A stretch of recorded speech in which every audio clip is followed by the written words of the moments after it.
It was easier with you. Thank you.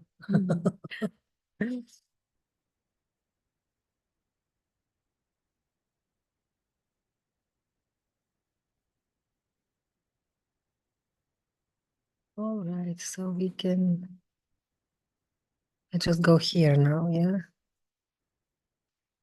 And read. Okay, thank you so much. You're welcome. Thank you. Have a good day. You too.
Hare Krishna. We are reading Sri Prabhupada Lilamrita, Chapter 1, Chapter 51. On the second night, Srila Prabhupada again sat up while Rameshwara Swami tried futilely to keep the heater going. Hari Shauri had placed Srila Prabhupada dictating equipment on the desk, but Prabhupada did not touch it. January 14th, Srila Prabhupada's third day in Allahabad was the first day of Kumbh Mela bathing and would be a special opportunity for book distribution. And this enchanting party of about 50 men and several Indian Gurukula boys was very well received as they traveled throughout the Mela area. At 1:30 p.m., the time of auspicious bathing, the Kirtana party made its way to the Triveni. As they approached, the police cleared the path for them all the way to the water. By evening, they had distributed 8,000 books, and for the first time since they had arrived, Prabhupada expressed his pleasure at their success. He ordered some of the sannyasis to stay at the Mela until all the books were distributed. The next morning, despite ill health, Prabhupada took a walk. Surrounded by about 25 disciples, he walked slowly. Although he was a small figure surrounded by tall sannyasis, the Kumbhala Mela pilgrims were able to easily recognize his preeminent position. And they would break through the ranks of devotees and offer dandavats before him. When Prabhupada saw people approaching, he would stop walking and let them touch his feet. Despite the objections of his disciples, he was already sick. And he had explained in his books that a devotee can become ill if simple people touch his feet. Still, he did not object. Srila Prabhupada was scheduled to stay at the Mela through January 21, but his disciples pressed him to go to a place more suitable for his health. Really had any of them seen him so sick, and they worried. But my only ambition, said Prabhupada, is that so many people can become enlightened.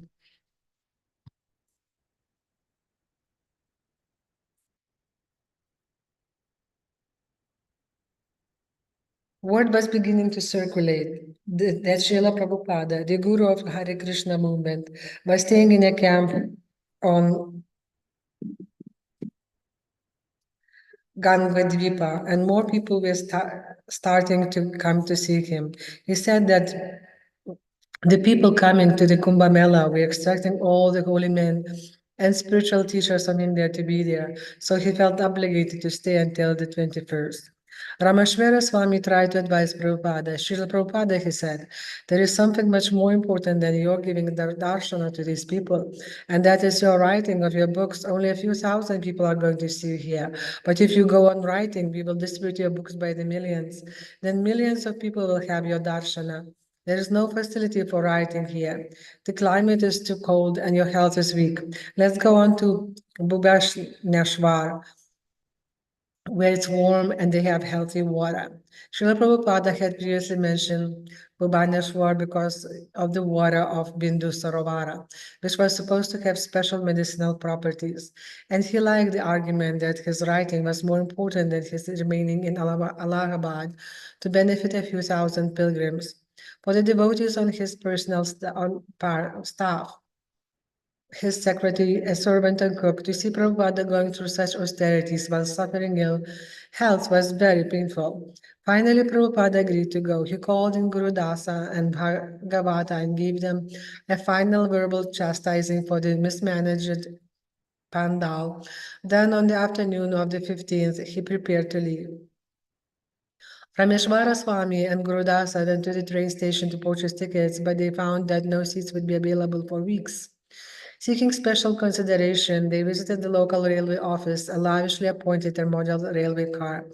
There they happened to meet their friend from Bombay, Mr. Gupta, and they told him of Prabhupada's illness and of his desire to leave at once for Calcutta.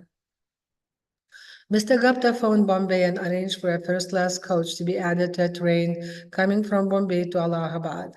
The devotees profusely thanked Mr. Gupta, who began proposing that Srila Prabhupada travel throughout India in a royal car like the one they were in. The devotees discussed with him about how they might buy or lease such a car, and it seemed an interesting possibility. But the immediate miracle had been arranged, a coach to take Prabhupada out of the crowded throngs of Kumbh Mela to Calcutta. After a difficult car ride, inching along throughout the crowds from the Triveni to the train station, Prabhupada and his party finally arrived at the railway station, where government men helped him and his disciples with their luggage and saw to their comfort. From the devotee's point of view, this was the proper respect for a pure devotee of the Lord, the most important person in the world. Yet such treatment was rare. Srila Prabhupada was pleased, and he asked his secretary to type a letter thanking Mr. Gupta, who was caring for Prabhupada. Just like a father looking after a son, he invited Mr. Gupta and his family to attend an upcoming Gaura Purnima festival in Mayapur. During the train ride to Calcutta, Srila Prabhupada reiterated his displeasure with the mismanaged ISKCON Pandal at Kumbh Mela. Thousands of guests were coming to the Hare Krishna Pandal without receiving prasadam. Determined that the bad example not be repeated, he dictated a letter to all ISKCON temple president. Zoom is not working. Or you didn't try. I thought it did. I don't know. Unless it turned itself off.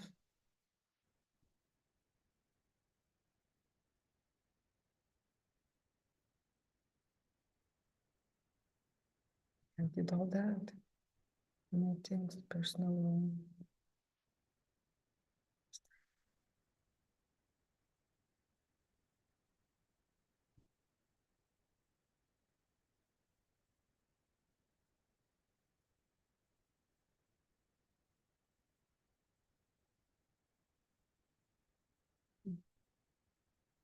If this bar is not there, it means the Zoom is not working. Oh, It's very light bar. okay. Okay. All right. Is he? You can come back. Oh, Or you have to go somewhere. no, I don't think. The only thing I have to do is to last the sale and then go home. Tulsi Seva. Tulsi Seva. Yeah. That's the only thing we have today. So it's up to you. You can go eat and then I'll read and I kind of. I have time only until 3. Oh, okay. So if you want, I can read from 1:30 to 2:30. Okay. Can you finish Tulsi Seva by then? Okay. Or you can. I can do I Tulsi can read Seva. till 3 also. No, I think I'll be down. Yeah. There's not much these days. It's just water, like in jars. Okay. But I can do it after 3 too. Okay. So I can read. Okay. How far did you read? What chapter is this? 51 already? Yeah, 51, yeah. So I'm gonna right here. Please accept my blessing.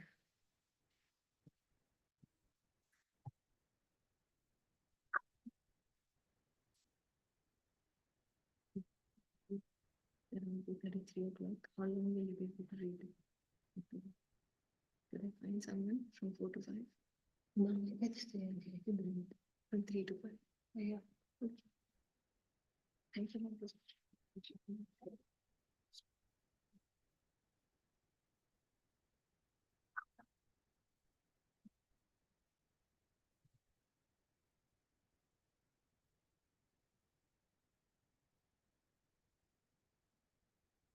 Please accept my blessings.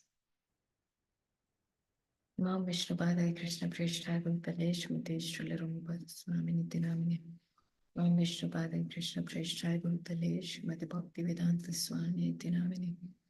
Namaste Saraswati Devi Gaurvani Pracharane Nirvishesha Shunyavadi Paschati Deshatarine. During the train ride to Calcutta, Srila Prabhupada reiterated his displeasure with the mismanaged ISKCON Pandal at Kumbh Mela. Thousands of guests were coming to the Hare Krishna Pandal without receiving prasadam. Determined that the bad example not be repeated, he dictated a letter to all ISKCON temple presidents. Please accept my blessings. Now you must arrange in each temple. There must be sufficient stock of prasadam for distribution. You can keep first-class cooks, 2 or 3, and they should be always engaged. Whenever any guest comes, he must get prasad. This arrangement must be made that the cooks prepare 10, 20 servings at a time of puris and sabzis. And you can add halwa and pakoras, and the visitors may be supplied immediately. Whenever a gentleman comes, he must be served. As the 20 servings are being distributed, immediately the cook prepare another 20 servings and store it. At the end of the day, if no one comes, our own men will take. So there is no loss. You can say it is finished. It is not cooked yet. There is no supply of cooking, etc. You cannot say it is finished. It is not cooked yet. There is no supply of for cooking, etc. This must be enforced rigidly. The temple is managed by Srimati Radharani Lakshmi Ji. So why should there be want? Our philosophy is if anyone comes, let him take prasad, chant Hare Krishna and be happy. Everything is being supplied by Krishna. Krishna is not poor. So why should we deny them? This should be done at any cost. There is no difficulty. It simply requires nice management. At the end of the day, you may sell or give away. If we believe that Krishna is providing for and maintaining everyone, then why should we be misers? This means losing faith in Krishna and thinking we are the doers and suppliers. We are confident Krishna will supply. Let the whole world come. We can feed them. So please do this nicely. Begin at once. Srila Prabhupada asked to hear the reviews of his books as published in the Krishna Consciousness Movement is authorized. His secretary read one review after another, professors praising Prabhupada's work and requesting him to go on producing such valuable books. After hearing the reviews, Prabhupada lay down to rest. The pen is mightier than the sword, Rameshwar Swami declared. Yes, Srila Prabhupada answered, it's a revolution. It's what I thought as I wrote on and on.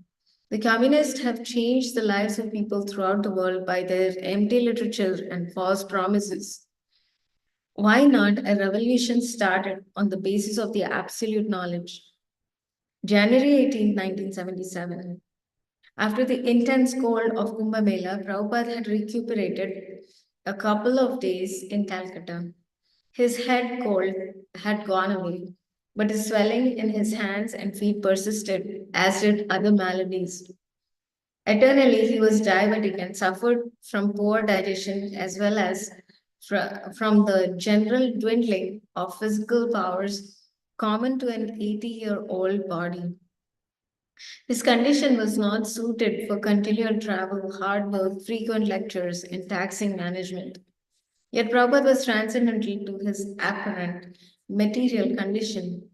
Although sometimes he would inquire about cures, mostly he was callous towards his poor health.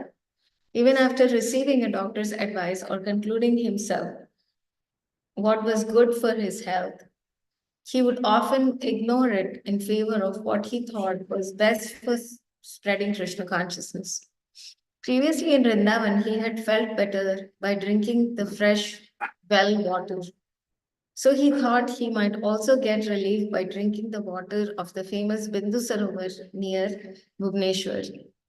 Besides, ISKCON had recently acquired a small donated plot of land outside the city. And Srila Prabhupada, Orient disciple, Gaur Govinda Swami, had gone there, constructed two simple dwellings, and was making plans to build a temple. The train journey from Calcutta to Bhubaneswar was 12 hours, another opportunity for Rameshwar Swami to grow. His 30-day assignment as Prabhupada secretary was almost over, and then he would return to Los Angeles in his American BBT duties. He had come to India to set on inquiring from Prabhupada about whether there would be world war, and if so, how book distribution would continue and how in the future a new world order of Krishna consciousness would be introduced. Prabhupada had answered many of his questions, but there were always more. The Puri Express left Calcutta around 10 p.m. After taking a massage, Srila Prabhupada stretched out on the lower bunk to rest, and Harisauri and Rameshwar took the two bunks opposite him. Around midnight, Prabhupada turned on his light, sat up, and began chanting softly on his beads. Within a few minutes, Rameshwar awoke, and seeing his spiritual master sitting up, paid obeisances and also sat up, waiting expectantly. Immediately, Prabhupada began to speak about the inevitability of war between Russia and America. Even if America took to Krishna consciousness, the war was inevitable. The only way to stop the godlessness of communism. When Rameshwar asked if the war would be within his lifetime, Prabhupada said it was difficult to say. It depended, he said, on Russia's distribution of books and Back to Godhead magazines. Although in Russia the government tried to strictly control all literature, Krishna conscious books were entering nonetheless and were immediately becoming popular. The communist leaders were becoming fearful, but they also had some respect for Indian culture. Prabhupada said that by increasing book distribution, America and thereafter the whole world would become Krishna conscious. So you have to push on more and more, he said. This opposition, brainwashing charges means they're recognizing this as a culture. You may like it or not, but they recognize it as something permanent. Prabhupada said he had no political aim, but he knew that Indian culture, coupled with American money, could save the world. You must think in terms of the whole world, he said, not just one nation. That is our preaching. That is the duty of the GBC. The talk went on for more than 2 hours, and Rameshwar felt completely satisfied by the intimate instructions. Although he had once before asked some of the same questions about book distribution and the war, Prabhupada had chosen not to answer. But now he revealed some of its thoughts just as a father instructing a trustworthy son. Conditions on the ISKCON land in Bhubaneswar were primitive. Two small mud-walled huts with thatched roofs. Srila Prabhupada occupied one 8 by 12 room in one of the cottages, and his servant and secretary stayed just on the other side of the wall.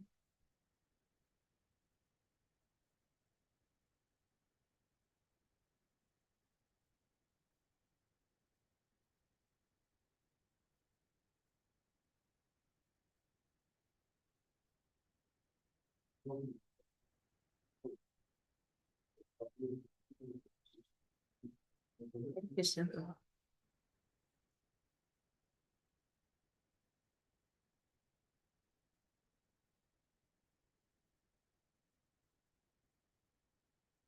Conditions on the ISKCON land in Bhubaneswar were primitive. Two small mud-walled huts with thatched roof. Srila Prabhupada occupied one 8 by 12 room in one of the cottages, and his secretary and servant stayed just on the other side of the wall. Electricity had been installed on the land a few days before, so Hari Sauri had placed an electric lamp and the dictating machine on Prabhupada's desk. The second small building, about 25 feet from Prabhupada's hut, was a tiny temporary temple room.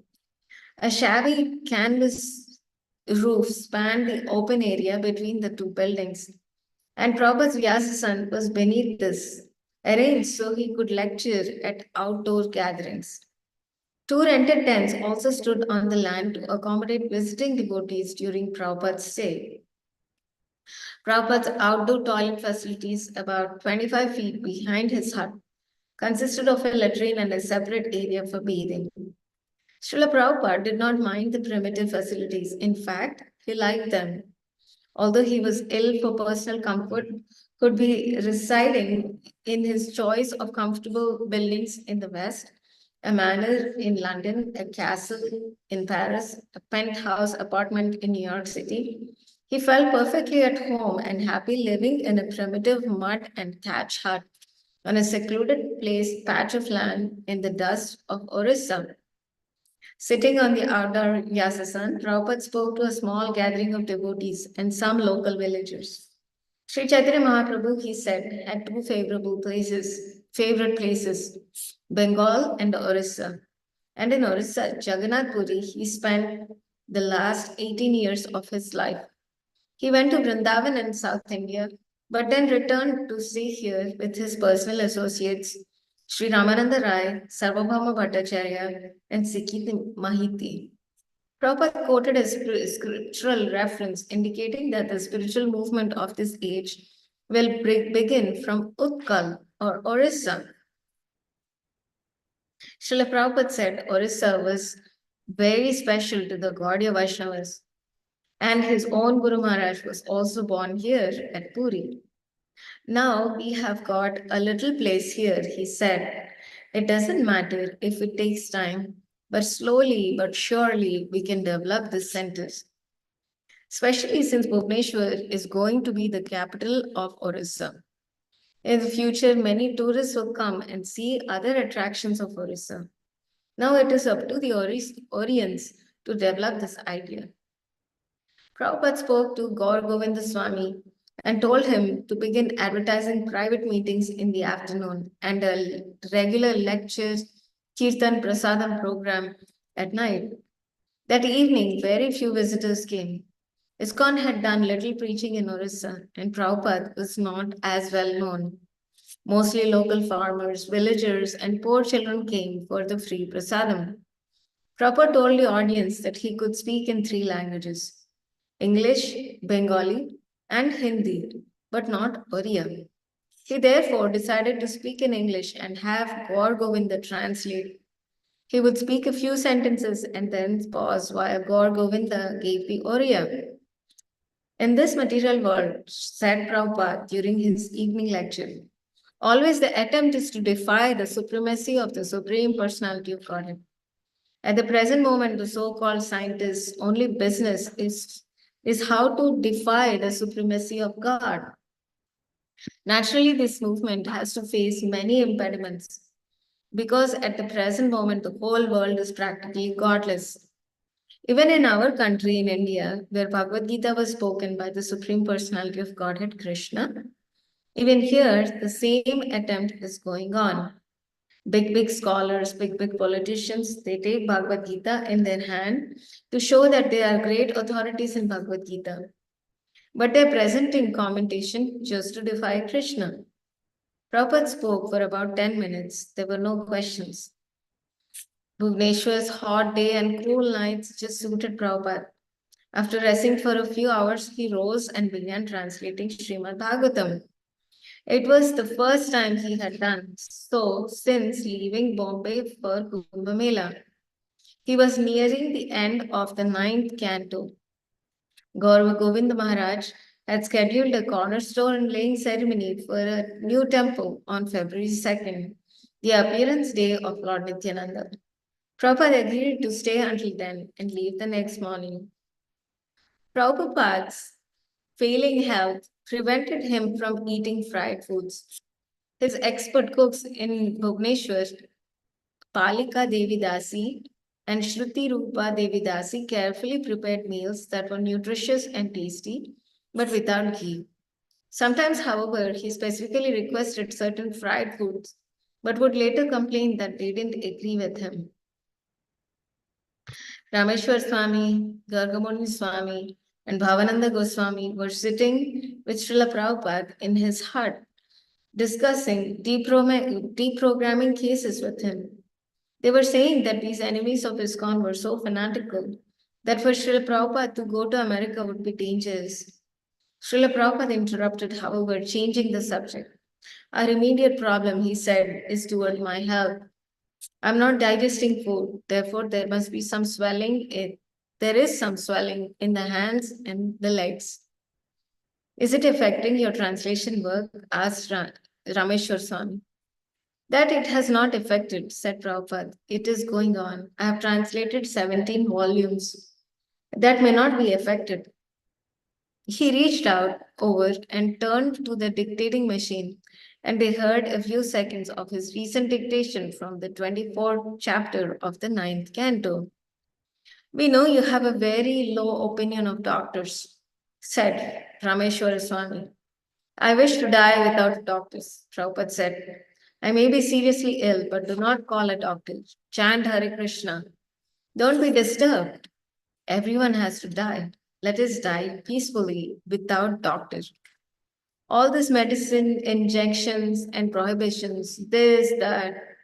Chant Hare Krishna and depend on Krishna.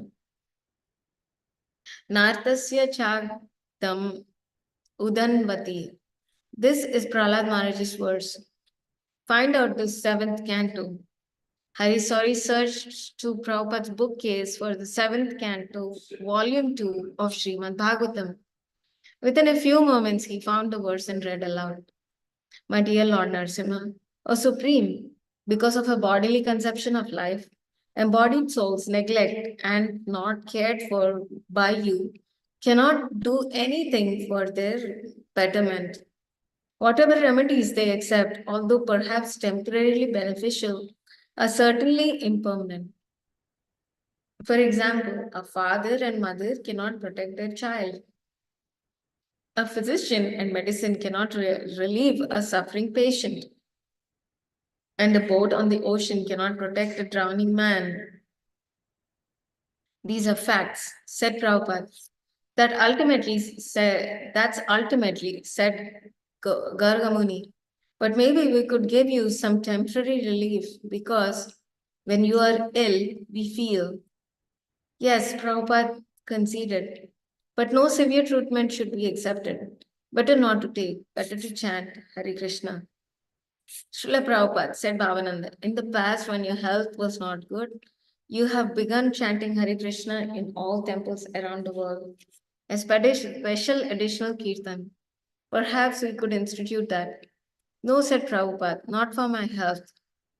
You do your ordinary kirtan ordinary. That first stroke on Second Avenue, that was almost fatal. You were present, I think.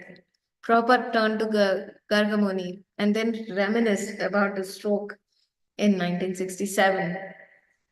Harisari said a homeopathic doctor had just prescribed some special medicine and Prabhupada agreed to try it. Gargamuni said that his father used to have a similar swelling, but his had been due to diabetes. I have diabetes, said Prabhupada. Gargamuni said his father used to give him an insulin injection every morning, give himself an insulin injection every morning. There are many gentlemen who take insulin at least once a day, said Prabhupada, although he obviously had no intentions of doing so. Prabhupada's main health program was his diet, but even in that, he was not very strict. An Indian cook named Shantilal was present in Bhubaneswar and he used a lot of spices and ghee in cooking for Gargamuni Swami and his men. Sometimes Prabhupada would ask for some of what Shantilal had cooked. And this greatly disturbed Prabhupada's servants and cooks, although they could do nothing about it. Gargamuni had also been ill recently, and when Prabhupada first saw him with his cook Shantilal, he had said, I thought you were sick. Yes, Gargamuni had replied. But still, I have to eat, Srila Prabhupada. You are eating very simply. You are not eating spiced food. Sometimes I also have to have spices, Prabhupada replied. Otherwise, there is no taste. And without that taste, what is the use of life? Then, in a joking spirit, Srila Prabhupada and Gargamuni commiserated, saying they were not going to stop eating tasty prasadam. We did rather die, laughed Gargamuni, and Prabhupada also laughed. On his last day as Srila Prabhupada's secretary in India, Rameshwar Swami entered Prabhupada's hut and inquired about war in the future.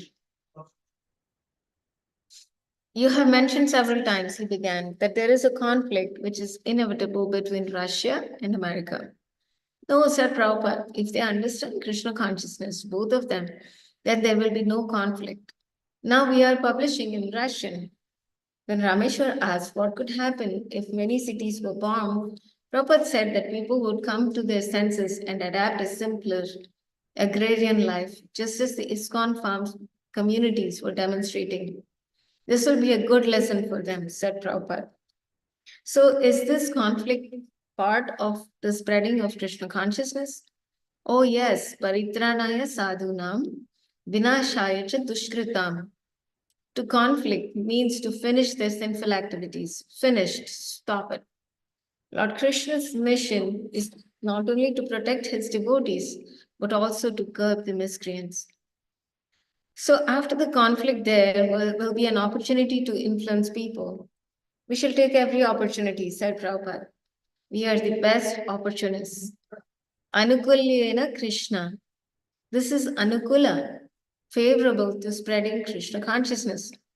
And we shall immediately accept it. It doesn't matter what it is. We do not depend on the public opinion that this is good or this is bad. Good means it is favorable for spreading Krishna consciousness. Rameshwar said that it seemed the Krishna consciousness movement would have to grow much more before it could actually be as influential as Prabhupada was indicating. It will grow, said Prabhupada. It is growing. Simply, our workers should be very sincere and strict, and it will grow. Nobody can object. That's a fact. Simply, we have to be very strict and sincere, and nobody can check. We'll be the only ones who have any vision of what to do after the war, said Rameshwar. Yes, said Prabhupada. We have got clear vision. We are not putting any theory, we are always presenting fact, and that is materializing. Just like we started our farm communities. It is materializing gradually. It is not yet fully organized. Still, there is hope that it will give peace to the people. There is sufficient hope. After a few days, more of the people of Bhubaneswar began to visit Srila Prabhupada. One evening, he was in his room speaking with several men when one of them asked, "Well, Swamiji, actually, what is God?" Srila Prabhupada opened his widely in disbelief. "What is this?" he said. "You are from India and you do not know what is God? This is degradation of Kali Yuga."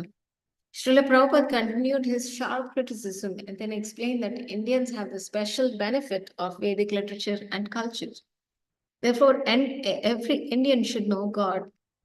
Prabhupada gave his first public lectures the next evening, and about 150 people attended. He began his lecture. "Last night, some gentleman questioned, 'What is God?' Prabhupada explained that Sri Bhagavan personally appeared in our country, Bharatavarsha, and leaving his instructions, which have been accepted by the Acharyas, India, Prabhupada explained, is specially favored since God personally incarnates there and imparts his instructions. But at the present moment," Prabhupada continued, "our young men are inquiring, 'What is God?' So, why has this happened? It has happened because we are making progress toward animal civilization. Anybody with a bodily conception of the life, of the self," Prabhupada said, "anyone thinking of his identity in relation to family, country, or race was no better than a cow or an ass. According to Vedic Shastra, he repeatedly warned that Indians should be careful of sinking to the position of having to ask what is God."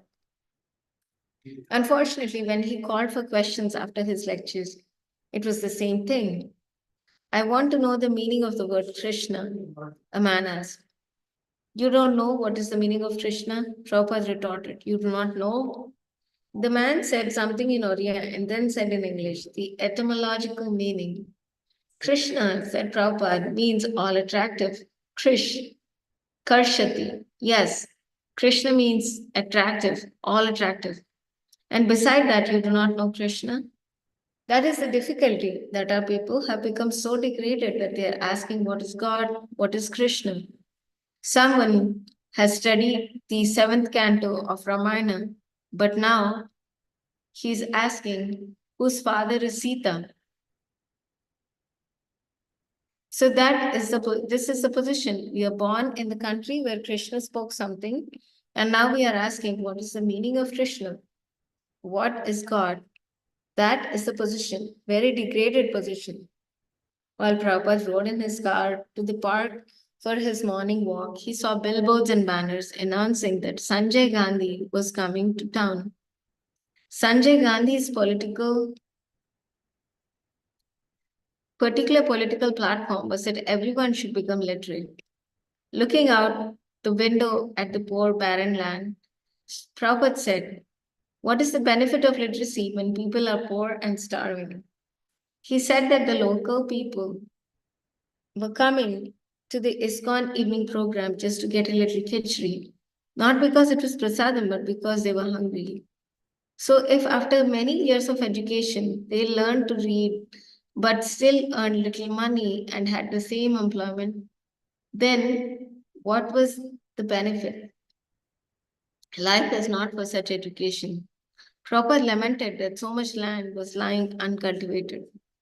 Seeing several men jogging, Prabhupada commented that most people were hungry and poor, while few were living in big houses, overeating and running to lose fat. So he will educate the people, Srila Prabhupada said. And after some time, they'll join the Naxalite movement and kill the rich men. No, everyone should be engaged in working the land. Srila Prabhupada said to his ISKCON men should also work, because unless they are properly engaged, they would gossip and fall victim to sex desire. Since arriving in Bhubaneswar, Srila Prabhupada had several times talked about going to Jagannath Puri, about an hour away. Since he had hopes of one day building a big center in Puri, he wanted to see some plots of land for sale. He hadn't been to Puri, he said, since 1958, since his Western disciples were not allowed to enter the Jagannath temple, Srila Prabhupada said he would not enter either, but he would go to Puri to see what land was available. Early one morning, Prabhupada set out in his car for Puri on the Bay of Bengal. He looked at several properties there, but either the location was poor or the building was deteriorated or both. Prabhupada walked along the beach with his men, and surf was pounding. I was jumping here, he laughed. In 1920s and 21, I came here. At that time, I was married. I was married in 1918. I came after appearing for my BA examination. And because I was jubilant, I was jumping. When the waves came, I was jumping. Now it is 57 years after. They say we do not change bodies, but where is that body? Now I'm walking with stick. Then I was jumping. I'm still here. I remember, but the body has changed. What is the difficulty to understand? I am the same. Otherwise, how am I remembering all these things? But that body is now lost. Tata dehantara prapti. Why this simple philosophy these rascals cannot understand? Srila Prabhupada stayed a day at the beachside tourist bungalow, and one of his god brothers, Shamasundar Brahmachari from the local Purushottama Gaudiya Math, visited. After he left, Sri Seva Shivarath, a member of the Pujari committee of the Jagannath temple, also came to visit. Prabhupada spoke to him about the possibility of ISKCON devotees entering the Jagannath temple. To bar the Western Vaishnavas from entering the temple was prejudiced and ignorant. Since the members of the Krishna consciousness movement were fully engaged in spiritual life, they should not be considered unfit simply because of their birth status or race. Seva Shivarath was friendly and agreed with Srila Prabhupada. He promised he would do what he could to help. He also told Prabhupada about the book he had just published and invited him to attend a small pandal meeting the next evening at which the book would be inaugurated. Prabhupada agreed. Later, Prabhupada was sitting on the veranda outside his room at the tourist bungalow. As he sat watching Shantilal preparing lunch in the back of Gargamuni's van, he could smell the aromatic spices cooking in the ghee. He called to Gargamuni Swami and asked for a plate of Shantilal's cooking to be brought to him. Soon Prabhupada was enjoying a meal of rice, dal, puris, spicy sabzis, and chutney. He said that Shantilal cooked wonderfully and that all devotees in ISKCON should learn this art. If meat eaters could take such prasadam, he said, they would give up their sinful habit. As Prabhupada sat in his hotel room that evening with a few disciples at his feet, he reminisced about how he had come to America in 1965 and had suffered 2 heart attacks at sea. They say that anyone who gets a third heart attack, said Prabhupada, they must expire. I had 2 heart attacks on the ship, and now in New York, a third one paralyzed. Left side was paralyzed. I did not know how I was saved. And one girl, that captain's wife, she studied astrology. She said, Swami, if you can survive your 70th year, then you will live for 100 years. Srila Prabhupada and his disciples laughed. So Prabhupada continued, somehow or other, I have survived my 70th year. I do not know whether they say I will live 100 years, but 70th year was severe. 3 heart attacks and paralysis. And I was without any family. At that time, none of you were with me. I was alone. I wasn't dependent on anyone. But on the ship, I saw that Krishna was going to save me. I was going for his mission. Devotees were regularly bringing up the topics of brainwashing and deprogramming. That evening, one of the devotees mentioned that sometimes the opposition was taking the testimony of an ex-disciple of Prabhupada's who would speak against the movement. Because he's a rascal, Prabhupada explained. Therefore, he's excommunicated. My Guru Maharaj kicked him out. So what is the value of his testimony? This is natural that someone will go out and speak against us. These things will happen in preaching. You cannot expect very smooth path. The devotees agreed, and someone added that one of Jesus' closest disciples had betrayed him. Srila Prabhupada compared the present trouble to the troubles he had encountered when he first came to America. He reminisced further that his near fatal illness in 1967 and his return to India, where he had recuperated. But even after returning to America, he commented, he had not been able to sleep at night because of a sound in his ear. As long as the body will be there, Prabhupada said, there will be so many troubles. Krishna has advised that we will come and go. Don't care for it. Agama payano nityas tam titikshasva bharata. So bodily troubles, mental troubles, and enemies, so many impediments will come. What can be done? We have to tolerate. That is the material world. We cannot expect smooth, very smooth. That is not possible. Krishna was advising that to Arjun, what to speak of us. Krishna never says, I have made some magic.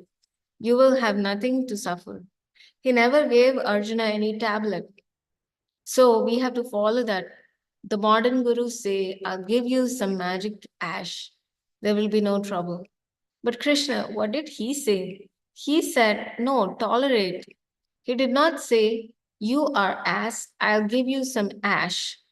Neither did Arjuna ask, why do you ask me to fight? Give me some ash, I'll throw it. He was not such a fool that he asked some magic from Krishna to kill his enemies. Actually, he fought. That is Bhagavad Gita. So face many things as they are and depend on Krishna. That is our duty. Don't expect any ash, miracle, magic. The next morning from the porch, Srila Prabhupada was watching the devotees swimming in the Bay of Bengal.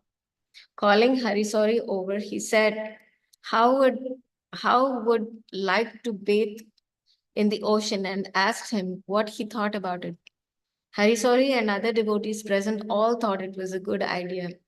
Sea waters were supposed to be very good for health, they said. Prabhupada said he would try it, and after taking his morning massage, walked down to the seashore, wearing his gamcha and carrying a towel.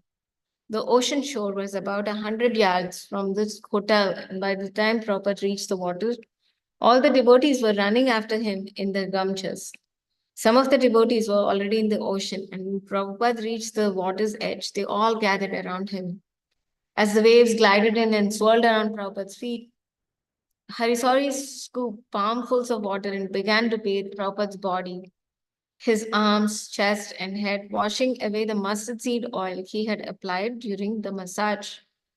Soon, other devotees began reverently splashing handfuls of water onto Prabhupada's body, standing almost up to his knees in water, and the bright sunshine illuminating his golden hued body.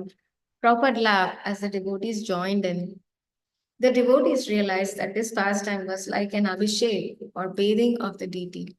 And when Guru Kripa Swami began to sing the prayers for bathing the deity, Chintamani Prakara Satmasu, the other devotees joined in singing and taking part in the abhishek by the sea. Srila Prabhupada enjoyed it, sometimes putting his head forward to indicate that he wanted water poured on his head and then closing his eyes as devotees poured the water. When Prabhupada lost his balance for a moment, Harisori grabbed him.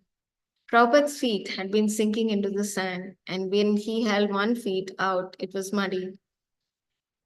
As he wringed his toes, a devotee poured water on the foot, washing it clean.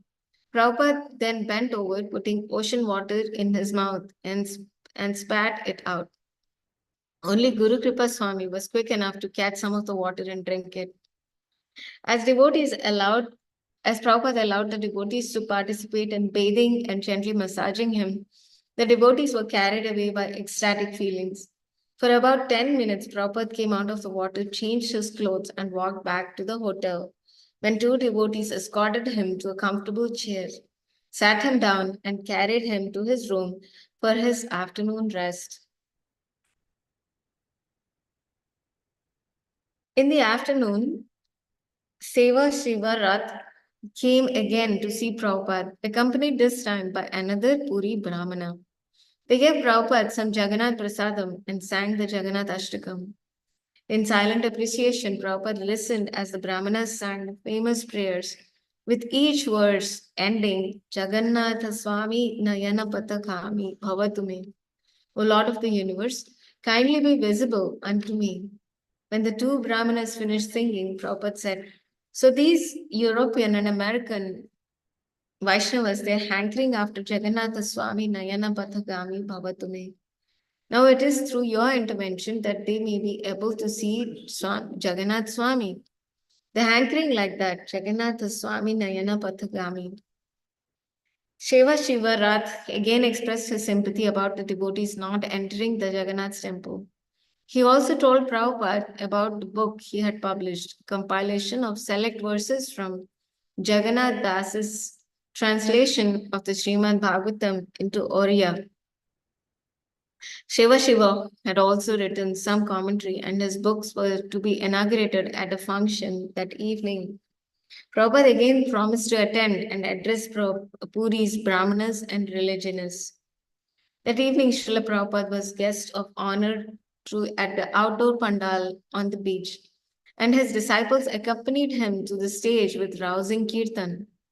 Prabhupada took his seat. After the kirtan ended, one of the managers of the Jagannath temple came forward and garlanded Srila Prabhupada.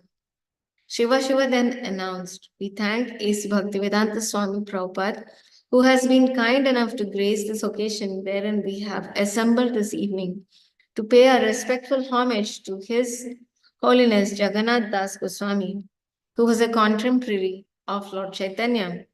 Suddenly, about 5 Brahmanas sitting on the platform rose and walked off the stage to join a kirtan party in front of an altar in a nearby field. It seemed strange to the devotees that these men had to leave just when Srila Prabhupada was going to speak. I thank you very much, Srila Prabhupada began, but then the sound system failed. Srila Prabhupada paused while one of his disciples, an electrician, corrected the problem. Srila Prabhupada resumed speaking, his voice amplified about the distraction of the nearby kirtans.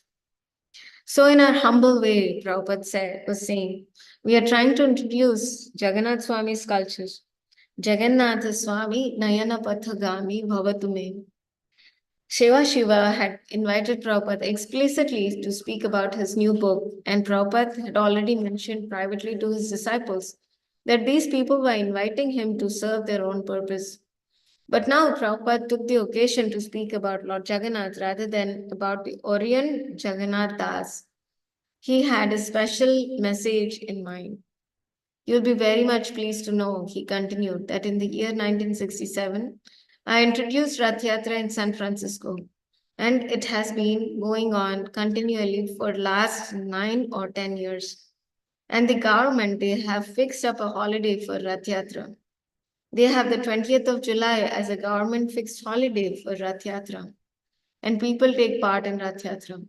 Not only my devotees, but even outsiders. 10 to 12,000 people attend, and we distribute prasadam to all of them. They feel very much obligated. And the newspaper writes that people in general never felt such ecstasy as they are feeling in the Rath Yatra festival. The police say that the crowds in the Western countries, as soon as there is a big crowd, they create disturbance. But the police was surprised that this crowd was not a window-breaking crowd. Next, we introduced Rath Yatra in London. And in London, Trafalgar Square, there is the most famous square within the city. There is a big column called Nelson's Column. Our Rath was so high that the Guardian newspaper criticized this Rath Yatra as a rival to Nelson's Column. Next, we introduced the Rath Yatra in Philadelphia. And last year, we introduced Rath Yatra in New York. And we also have Rath Yatra in Melbourne, and Sydney, and in Paris. So in the Western countries, Rath Yatra is being introduced one after another, and Jagannath Swami is attracting the attention of the Western people. Suddenly, some of the men on the stage began talking loudly amongst themselves in Oriya. Prabhupada stopped, turned and said, what is that? The talking subsided, and he continued. So people will come in your Jagannath Puri now from all parts of the world. That is beneficial from various points of view. From the point of view of the tourist program, the government will benefit. When people are attracted to see Jagannath Puri, Jagannath Swami, that is good.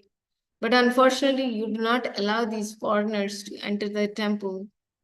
But how it can be adjusted? This stumbling block should be dissolved, and you want Jagannath Swami to be compact within your home and do not expand the mercy of Jagannath. He is Jagannath. He is not only just Purinatha or Oriyanatha, he is Jagannath. Krishna declares in the Bhagavad Gita, Bhoktaram Yagya Tapasam Sarva Loka Maheshwaram. That is the definition of Jagannath, Sarva Loka Maheshwaram. So why you should deny the inhabitants of Sarva Loka the darshan of Jagannath? Sri Chaitanya Mahaprabhu never approved such thing. Sri Chaitanya Mahaprabhu said, Prithivete ache yata nagaradi gram, sarvatra prachar hoiva mor naam. When the thing is being done and when they are eager to come here, why you should restrain? What is the cause? This is not very good. Krishna is a proprietor and controller of everything. Srila Prabhupada continued to argue that foreigners who had taken to Vaishnavism should be allowed to enter the temple of Lord Jagannath. Offenses to the Vaishnavas, he said, were condemned by Lord Chaitanya. Therefore, Prabhupada declared he had come to Puri specifically to request the leaders to remove this offensive restriction and be friendly to the foreign devotees.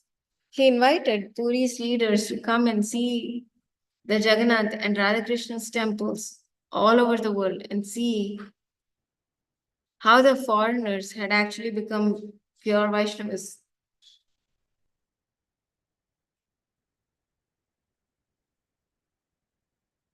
Strictly avoiding sinful life.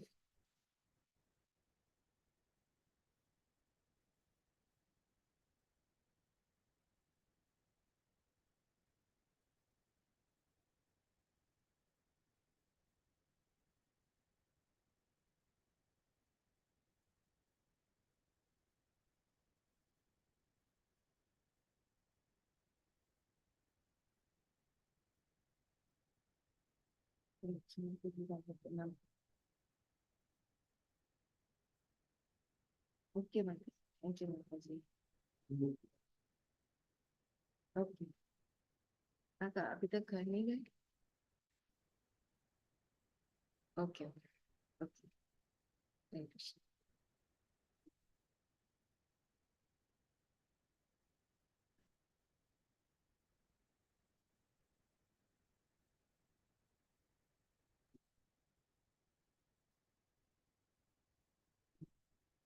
Yes, Prabhu. No. Oh, park. Oh, Did you want me to take that one down? I don't know who it belongs to. I thought you said they were temple. Maybe it was Christian Arts. Yeah. She'll be here, maybe I'll talk to her tomorrow. Okay.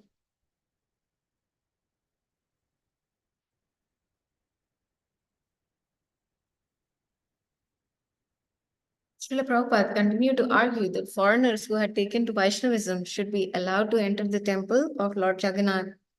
Offenses to the Vaishnavas, he said, were condemned by Lord Chaitanya. Therefore, Prabhupada declared he had come to Puri specifically to request the leaders to remove these offensive restrictions and become friendly to the foreign devotees. He invited Puri's leaders to come and see the Jagannath and Radhakrishna temples all over the world and see how the foreigners had actually become pure Vaishnavas, strictly avoiding sinful life. No illicit sex, no meat eating, no fish eating, no egg eating, no intoxication, no gambling, said Prabhupada. Why you should not receive them as Vaishnava and give them proper reception? That is my request. I hope that there are many learned scholars and devotees present here. They should endeavor to remove this restriction of short sightedness and let us combinedly work with Jagannath to reach the bhakti cult for the benefit of the whole world. As Prabhupada finished his lecture, Hariswari leaned forward and asked Prabhupada if he wanted to answer questions. But Shiva came quickly to Prabhupada's side and said, No, don't put their questions. Shiva picked up his small paperback volume, which was supposed to have been the topic of the evening's presentation. The Bhagavad of Jagannath, said Shiva, and he handed it to Srila Prabhupada, requesting him to now speak as expected. But the merit of the book and its inauguration, Srila Prabhupada looked indifferently at the small book in his hand. Speaking over the microphone, he said, So what shall I do? Of course, I do not know the Oriya language, but it is said that it is Bhagavad of Jagannath. So it was inaugurated today. Prabhupada placed the book down and stood up to leave. The audience applauded. Srila Prabhupada then walked off across the sands in the dark, followed by his disciples, and entered the nearby Gaudiyama temple where the devotees held kirtan. Then they went to another Gaudiyama temple, Purushottam Mutt, and again held kirtan. During the chanting at Purushottam Mutt, Prabhupada sat in a chair. When he was ready to leave, he began to stand, using his cane as a support. But suddenly, as he was about halfway, he dropped down again into the chair. Hariswari had to lift him to his feet by holding him under the arms. Prabhupada said nothing, but he walked slowly out of the hall and into the car. Not everyone had noticed Prabhupada's momentary collapse, but Hariswari, on returning to his room, anxiously wrote it in a letter to a godbrother as yet another sign that Srila Prabhupada's health is very quickly dwindling away. Certainly, none of the Puri Pandits had noticed any dwindling from Srila Prabhupada's presentation on behalf of Lord Jagannath, Lord of the Universe. In Bhubaneswar, just before 3 a.m. on the morning of January 30, Srila Prabhupada began dictating the 10th canto of Srimad Bhagavatam. One of his servants in the next room heard through the wall and became so excited that he awakened the other devotees. The dividing wall between the two rooms was about 6 feet high, with an opening above the wall up to the thatched roof. Light from Srila Prabhupada's room shone in the next room through that opening, and his voice, though faint, could be clearly heard. He was dictating a short description of each chapter of the 10th canto. The first chapter has 69 verses. He began describing Maharaj Parikshit's eagerness to learn about the incarnation of Lord Krishna. And it also tells us about how Kamsa killed the 6 sons of Devaki because of his fear of being killed by her 8th child. The second chapter contains 42 verses. Prabhupada's patient description of each of the 90 chapters was the epitome of faithful rendering of parampara knowledge without concoction, interpretation, addition, or subtraction. Therefore, he spoke with the same full faith that the original speaker of the Bhagavatam, Sukadeva Goswami, had spoken with 5,000 years ago to Maharaj Parikshit. Simply by chanting or repeating Krishna Katha, Prabhupada was saying, one is liberated from the contamination of Kali Yuga. This is the mission of Krishna consciousness, to hear about Krishna, and thus was liberated from material bondage. Sitting upon their blankets,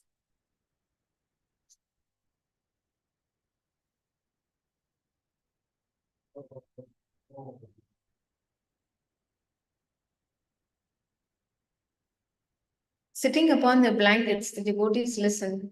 They would not return to sleep. It was an important historic moment. The 10th canto began 5,000 years ago when the entire world was oppressed by demoniac rulers. And Prabhupada was comparing the situation then to the present situation. His words were faint but not weak. He was unhesitating, sure. Without reference to the supreme personal power of the personality of Godhead, Prabhupada dictated, demons assert themselves to be independent kings and presidents, and thus they create a disturbance by increasing their military power. When such disturbances are very prominent, Krishna appears. At the present, also, various demoniac states all over the world are increasing their military power in many ways, and the whole situation has become distressful. Therefore, Krishna has appeared by his name in the Hare Krishna movement, which will certainly diminish the burden of the world. Philosophers, religionists, and people in general must take to this movement very seriously, for man made plans and devices will not help bring peace on earth. Srila Prabhupada was like a field general in his tent, and his disciples were like his infantrymen. They knew they were hearing his battle strategies even before the information was disseminated through the chain of command. They were thrilled. With faith, they heard that just as Krishna had defeated the demoniac rulers, so the Krishna consciousness movement would counteract the demoniac culture of the present age. Later on the morning walk, one of the devotees mentioned to Prabhupada that they were planning to put his name on a sign on the door saying on January 30th at 2:50 a.m. Srila Prabhupada began the 10th canto. Prabhupada was pleasantly surprised that they had heard him. Krishna's flute can be heard in the 10th canto, said Prabhupada, and the chapters 29 through 34 are the smiling face of Krishna. Another of Prabhupada's GBC men, Satsvarup Das Goswami, had recently replaced Rameshwar as Prabhupada's secretary for the month. Srila Prabhupada, Satsvarup asked one morning, while sitting with Prabhupada in his quarters, "When I first came here, Rameshwar Maharaj said that you had begun speaking of how Krishna consciousness would rise to power in the United States, and I find it hard to have that vision since now it is just the opposite." "It is true," said Prabhupada, "but now it has only taken its roots. You have to water and protect it, and then you will get fruit. You have to give it protection. People must hear about us by our books, and we have to talk about the books. So it is not that it will happen overnight. No," said Prabhupada, "gradually it will grow. The seed is there, now protect it by introducing more and more books in every house." Again, Prabhupada referred to the upcoming New York court case. "At least tell them to read our books," he said. That is our statement. Our defense is that you must first of all read these books and then give your statement. Finish this and then give your judgment. Give them all these 84 books. Srila Prabhupada became excited by the thought of the judges and lawyers reading all his books. He was completely serious and he insisted that the devotees get the authorities to read the books as legal evidences. Srila Prabhupada continued, Krishna says, "Sarva dharman parityajya, surrender to me and give up all other religion." Now the question may arise, why shall we surrender? Then you can argue and go on for 3 years. The whole thing will come out. What is God? What is creation? What is your position? Then you should surrender, and so on and so on and so on. What do you think? Yes, we should introduce the books as much as possible, said Satsvarup. I'll write a letter to New York and then tell them to emphasize this. Bring all these books in the court, Prabhupada said. One time in Calcutta, there was a big lawyer named Mr. Ghosh. So on one case, he brought so many books for argument. The judges were friends. So they very mildly criticized him. "Oh, Mr. Ghosh, you have brought the whole library." "Oh, my lord," said Mr. Ghosh, "just to teach you law." Srila Prabhupada laughed and repeated, "Oh, my lord, just to teach you law." Prabhupada wanted his disciples to apply the same logic in the New York case. If the judge objected and said, "Why have you brought so many books to bother me?" the devotee should reply, "You have to hear. It may take 12 years to hear, but you have to hear. That is the law." It sounded difficult, but the devotees knew they would have to try. This was Srila Prabhupada's specific instructions for handling the case. "We have to say," said Prabhupada, "we have tried to brainwash. We have done exactly according to Shastra authority. Here is the evidence. We have not manufactured anything. So they must read all the books. I think you should take defense in that way. Our defense statement is already written in your books, said Harisauri. Certain sections said Satsvarup. Or we must say that they have to read all the books. Prabhupada shouted, all line to line, our defense is 84 volumes.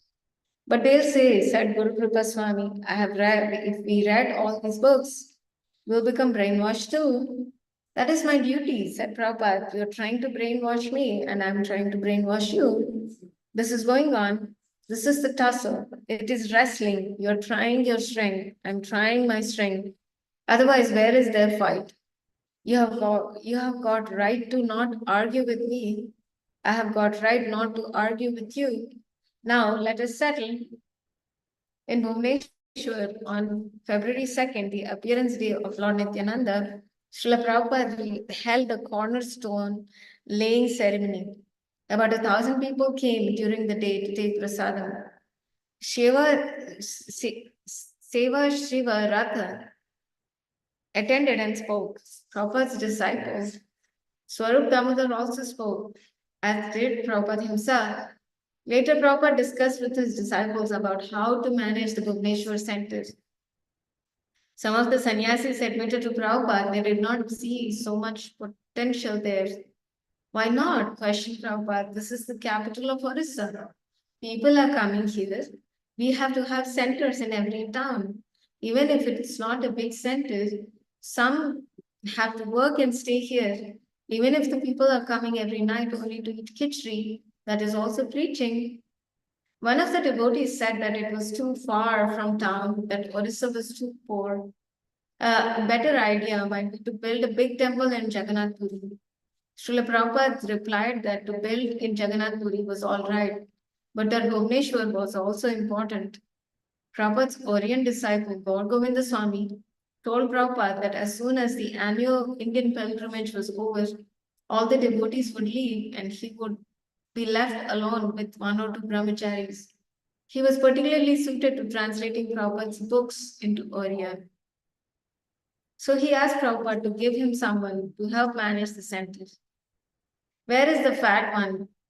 Asked Prabhupada. Bring him here. And a devotee ran out to fetch Bhagavat. At that time, the devotee found him. Bhagavat was sitting in the visitor's tent telling the other devotee about his plan to go to New York. When he heard Prabhupada wanted to see him, he assumed it was in connection with the cornerstone laying ceremony. So he was in charge. But as soon as he entered Prabhupada's room, he sensed something heavy was about to happen. Srila Prabhupada smiled and asked Bhagavat how he was, and find Srila Prabhupada. How would he like to stay here and manage this place? Well, Srila Prabhupada, I don't really think I can stay here. It's too hard. Couldn't you stay here and build this building? I could, but it is very difficult. I was all set to go to New York. Bhagavat began excitedly telling Prabhupada about a telegram from Adikeshava Swami in New York, inviting him to come and head an important preaching department in the temple. New York? Said Prabhupada. There are too many men in New York already. You don't have to go to New York. You should stay here. Bhagavat objected.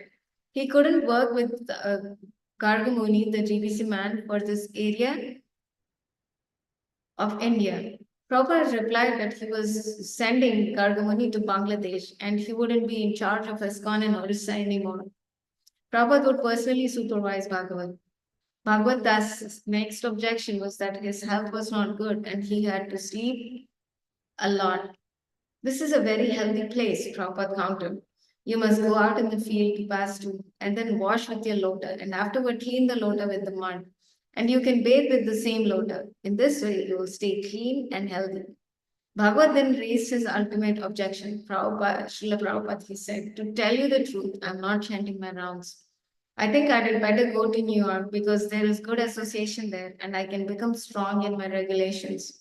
That's all right, Prabhupada replied. You're working very hard. So if sometimes you cannot chant your rounds, that's all right. As long as you're working hard, you can do your rounds at another time. Well, Srila Prabhupada said Bhagavad Das, according to the Guru Ashtaka, I can understand whatever you please the spiritual master, you please Krishna. Prabhupada smiled, yes. So if you want me to stay here, then I should stay.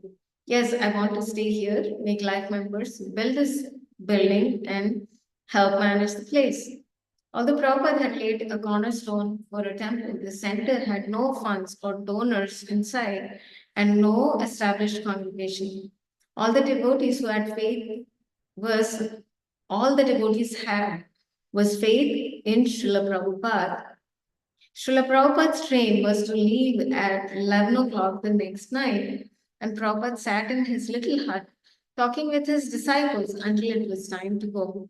The conversation ranged from World War politics to the 10th canto of Srimad Bhagavatam. At one point, Srila Prabhupada was saying how man cannot change the laws of nature. Man should not claim that he knows something or can do something unless he can stop the miseries of birth, death, old age, and disease. My position means my karma. Prabhupada explained, if I am in a plush Bhaktivedanta manner, I have the same suffering as I do in this hut. If I think now I am in the manner I am happy, that is foolishness. But that is how they think. Then why are they dying? They should stop that. Can you, my disciples, help me in old age? You may try your best, but you should admit that it is beyond your power. But as soon as you go back home, back to Godhead, everything is solved. He spoke about diets. Ghee is not good for him, but to eat only boiled foods was like starving. He said he was capable of fasting. If you give me nothing to eat for 3 days, I can do it. Gargamuni told Srila Prabhupada of a man he knew in Calcutta who was healthy at 90, and he attributed his health and longevity to his strict diet of only fruits. Gargamuni suggested Prabhupada try to diet, and Prabhupada agreed. Prabhupada mentioned the diet of his spiritual master, Bhaktisiddhanta Saraswati. He said ate very little, but not only fruits. He liked to eat salty things, and his favorite preparation was made from chickpea flour and peanut fried in ghee. After the talk, when devotees were commenting about Prabhupada's proposed fruit diet, Harisori remarked affectionately, he has said that before, but he will never do it.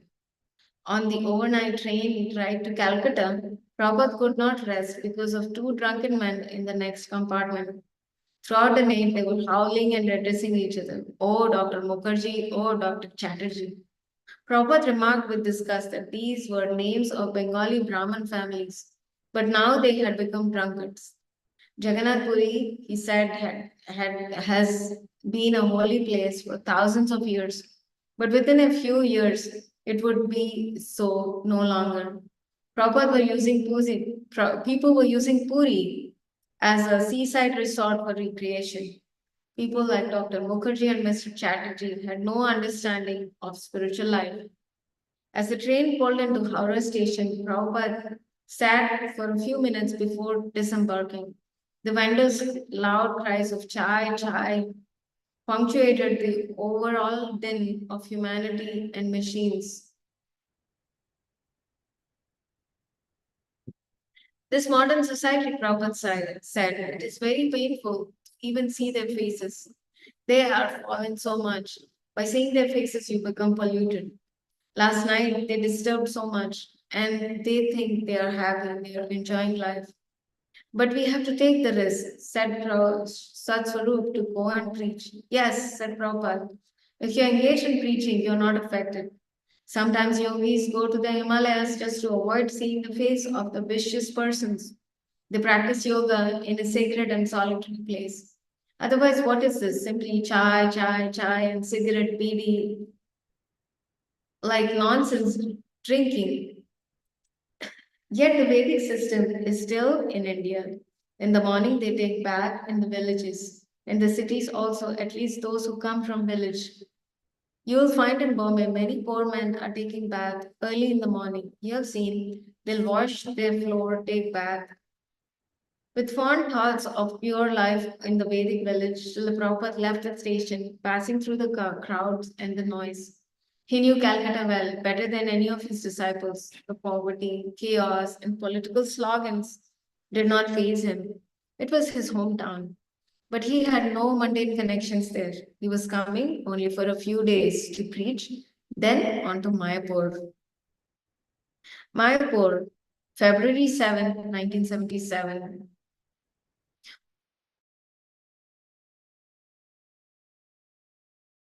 Hundred other devotees greeted Prabhupada with the kirtan at the front gate of the Mayapur Chandrodaya Mandir. The entire ISKCON land seemed to be blooming with flowers, and the freshly painted temple buildings shone like the first reddish rays.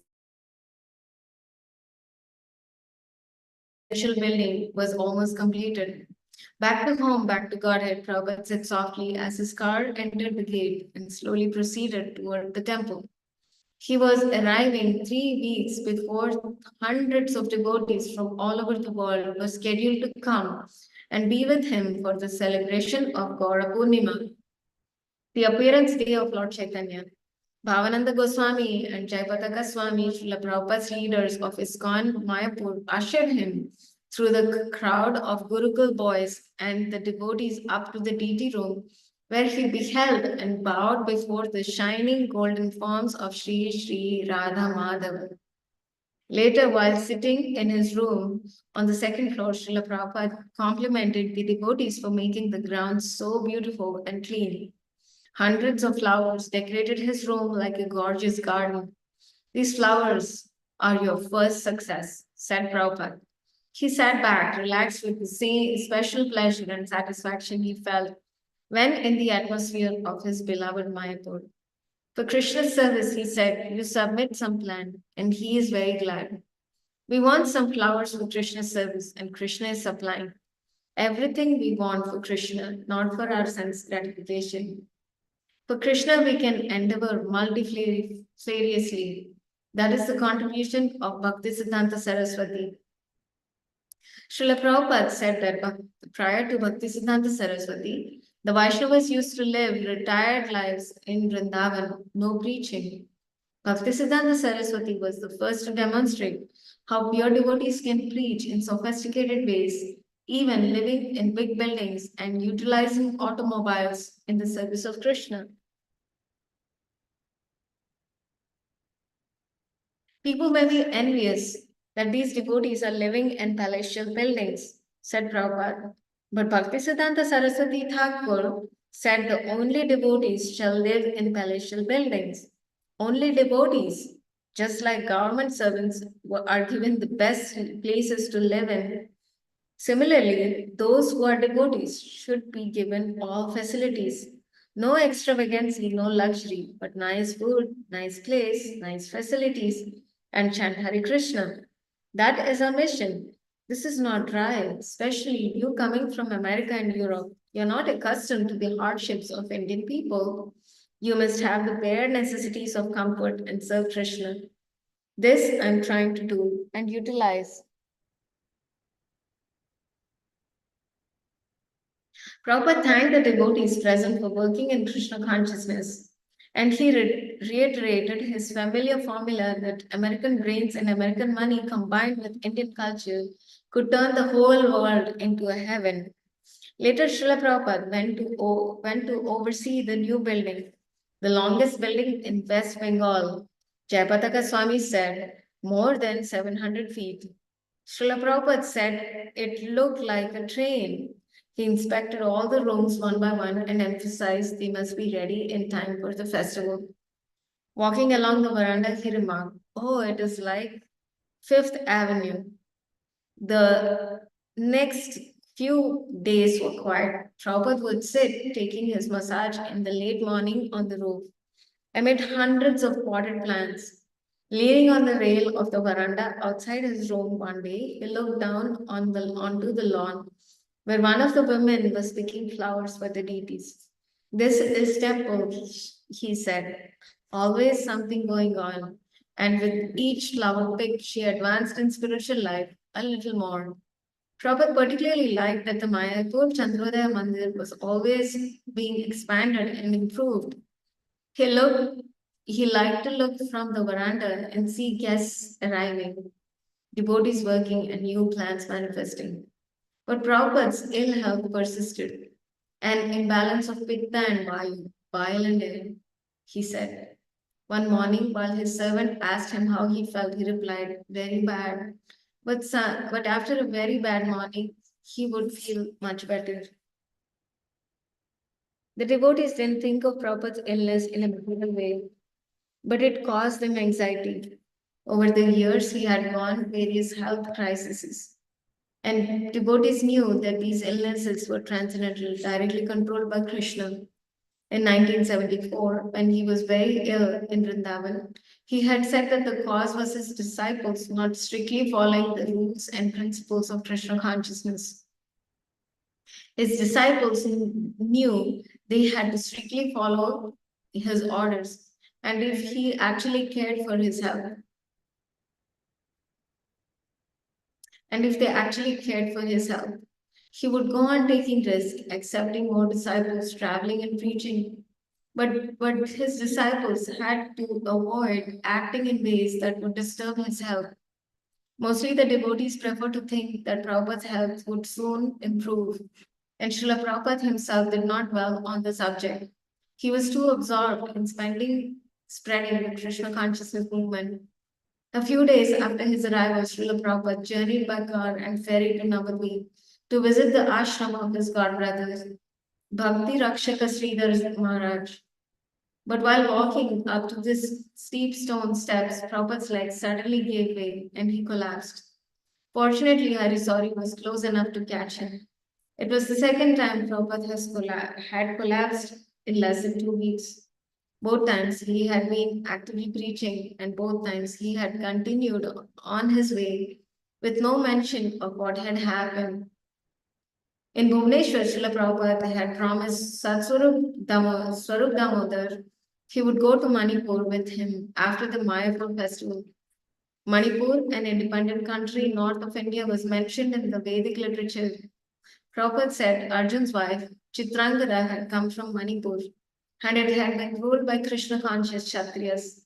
Now Srila Prabhupada, encouraged by Swarup Damodar, who was born and raised in Manipur, was eager to go and try to revive a Krishna conscious state there.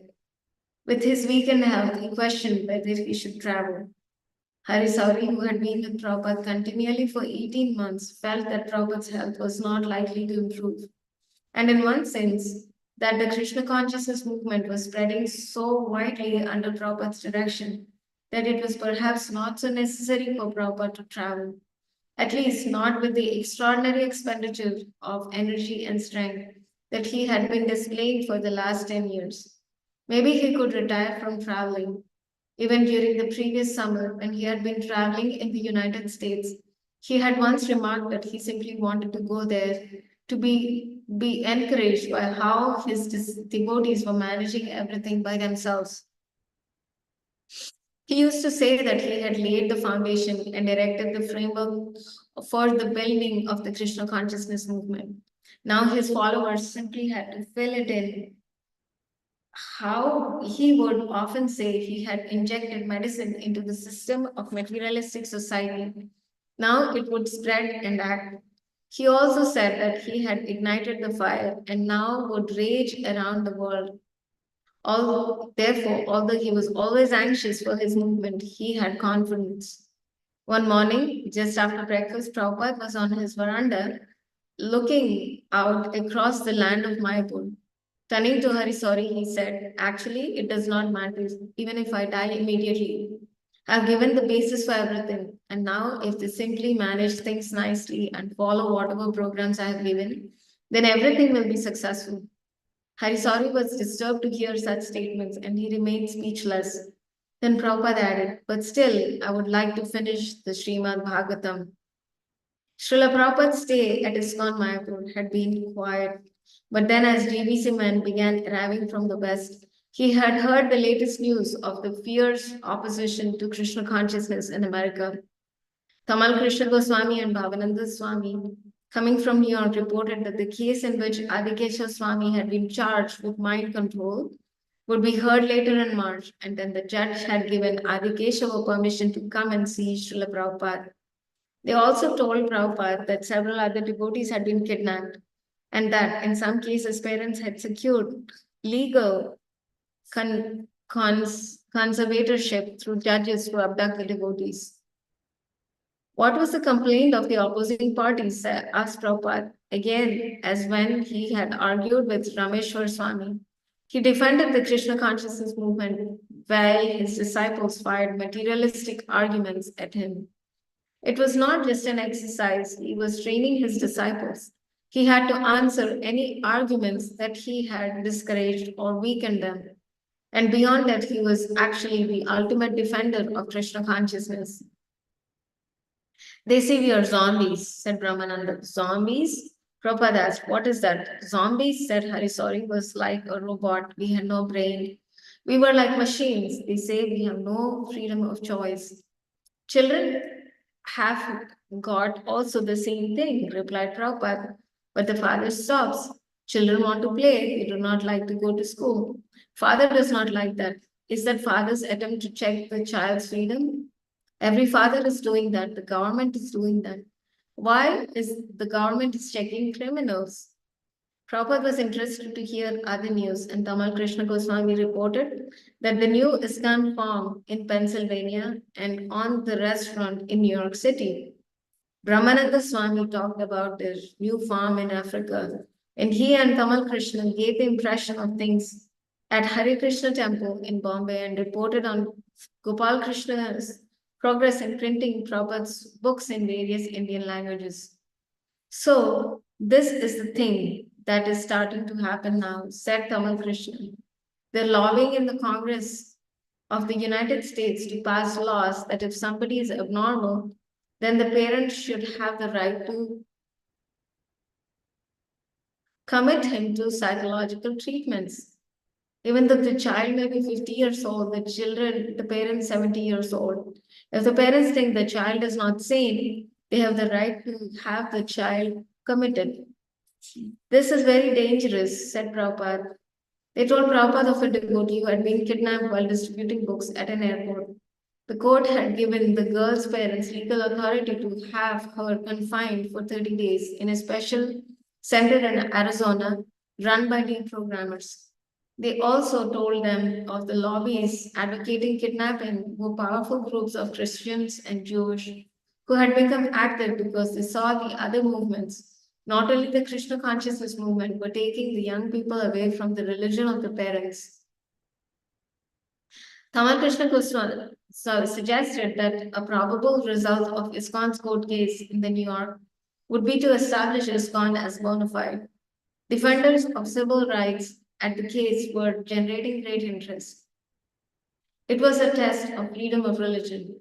Tamal Krishna told Prabhupada it was the biggest test case of the decade and that the American Civil Liberties Union had taken it as one of their main priorities. 2 states had passed laws making this deprogramming legal, said Brahmananda Swami, and they also gave tax exemption. That means the government is giving support. Yes, said Prabhupada, they're afraid that these Krishna conscious men may capture the government. Yes, said Tamal Krishna Goswami. Some of them are saying that the Krishna conscious organization is very powerful and that their ambition is to take over the world. Srila Prabhupada laughed. That's a fact. Well, let's see. It is a fight between Krishna and the demon. Let us do our duty and chant Hare Krishna. Everything will be all right. There were so many demons. Prahlad Maharaj was a 5-year-old boy and his father was such a big demon. But still Srila Prabhupada was victorious. Still Prahlad Maharaj was victorious. Similarly, you're all like Prahlad Maharaj. The fight is there. Chant Hare Krishna. Depend on Krishna. You will come victorious. Narsingadev will come. So the poison of Krishna consciousness is acting now. That is good. And if we come out victorious, then that will be a great victory. As they spoke, the electricity went off. and Prabhupada's room as soon as the rest of the building was in darkness. Within a few moments, a devotee entered with a kerosene lantern. Prabhupada began to reminisce, saying that electricity had been introduced in India when he was a young boy. At first, not every house could afford electricity. He said if a man had a good gas light in his house, he was considered rich. He said the street lamps were carbon arc, and the men who changed the carbon rods would throw out used ones on the street. When the carbon would be changed, Srila Prabhupada said they would throw and children would collect them. What would you do with them? Asked Tamal Krishna. Srila Prabhupada smiled and said, play. We have collected something, so electricity was introduced in our life when we were 10 or 12. But still, you were able to read, said Brahmananda. Yes, said Prabhupada, with this lantern. He recalled that his father would purchase kerosene for the lanterns. His father was not rich, but by buying and stocking things in quantity, he used to amply provide for his family. Life was simple then, Prabhupada said, but civilized. The sannyasi began telling Prabhupada about how a military dictator had taken over Argentina and had officially banned the Krishna consciousness movement. $20,000 worth of books have been seized and devotees had been arrested. Many other people had been regularly arrested and shot in the streets. Things are deteriorating everywhere, said Prabhupada. Very quickly, said Brahmananda. Srila Prabhupada, this will give impetus to Krishna consciousness. Yada yada hi dharmasya glani. Don't be disappointed. Krishna will act through his movement and kill them, these demons. How it will be done, that you cannot know now, but it will be done. Let us remain true soldiers, that's all. And suppose you die in the field, in the fight. Fight means wow, with determination, either to gain victory or die. Because it's a fight against Maya, why you shall be afraid of being killed?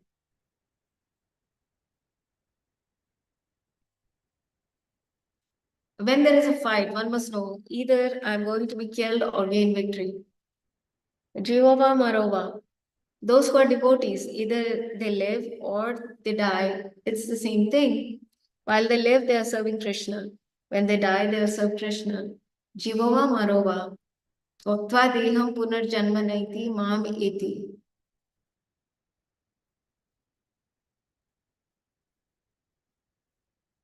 So he goes to Krishna. So what is the loss? We are working for Krishna, and if we die, we go to Krishna. What is the loss?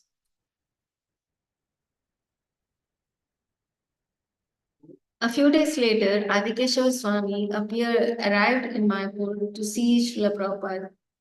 Adikeshava was only 23 years old, and all these things had created a great strain upon him. Against his lawyer's advice, he had come to India in desperation to see Srila Prabhupada. For the preliminary hearings, he had worn a business suit and a regular haircut, but now he had appeared before Srila Prabhupada with shaven head and saffron robes. Other sannyasis had also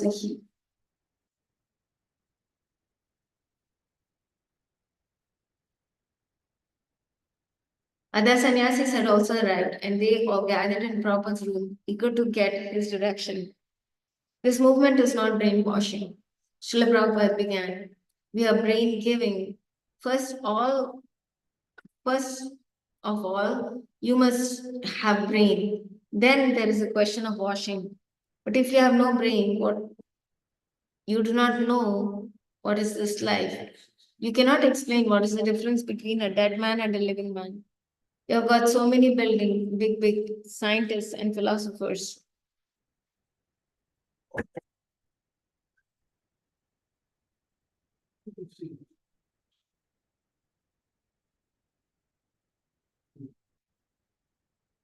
You have got so many big scientists and philosophers, but you do not know. So where is your brain? First of all, prove your brain. Then there can be question of washing. It's not brainwashing, it is brain-giving movement. Unfortunately, you have no brain, therefore you misunderstand.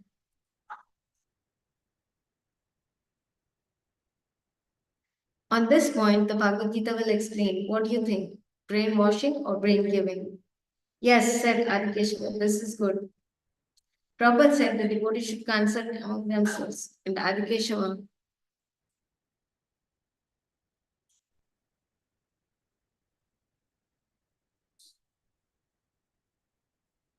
yes, said Adikeshwar, this is good. Prabhupada said the devotees should consult among themselves, write an essay, and send it to the court. His main point was that most people could not understand the simple truth of the soul.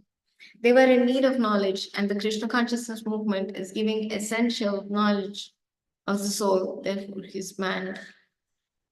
Therefore, it is a brain-giving movement. Adikeshava took the role of the antagonist. Well, he said, I have a brain. It is functioning. Otherwise, how could I speak to you now?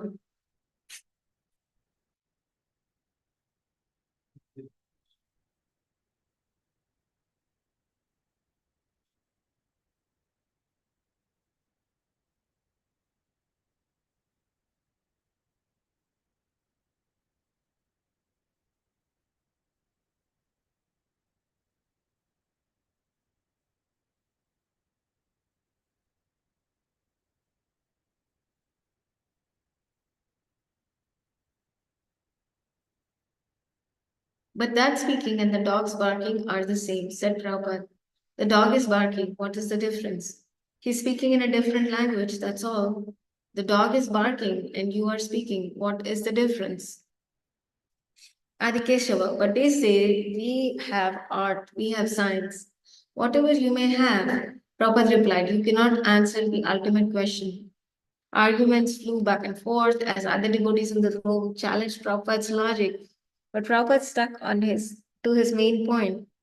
If a man doesn't know the difference between a dead man and a living man, if he doesn't know the soul, then he has no brain. When the devotees mentioned faith in scripture, Prabhupada said he was not arguing on the basis of scripture, but on logic. Whatever arguments they raised, Prabhupada strongly defeated. There was no trace of illness or weakness in Prabhupada's demeanor as he drilled his men on how to defend by aggressive argument. They said that this discussion is beyond our intelligence, said Adikeshava. If you say beyond your intelligence, said Prabhupada, that means you have no brain. In Prabhupada's association, Adikeshava gave strength and conviction.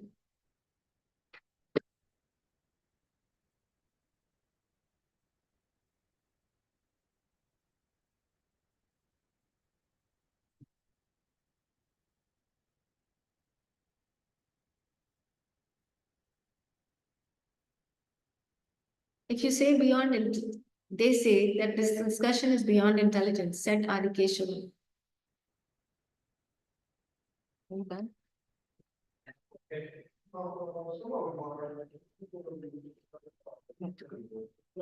It's okay. You can, yeah, you can take over. It's like 5 minutes before.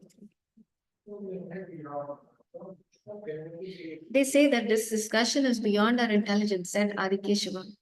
If you say beyond your intelligence, said Srila Prabhupada, that means you have no brain.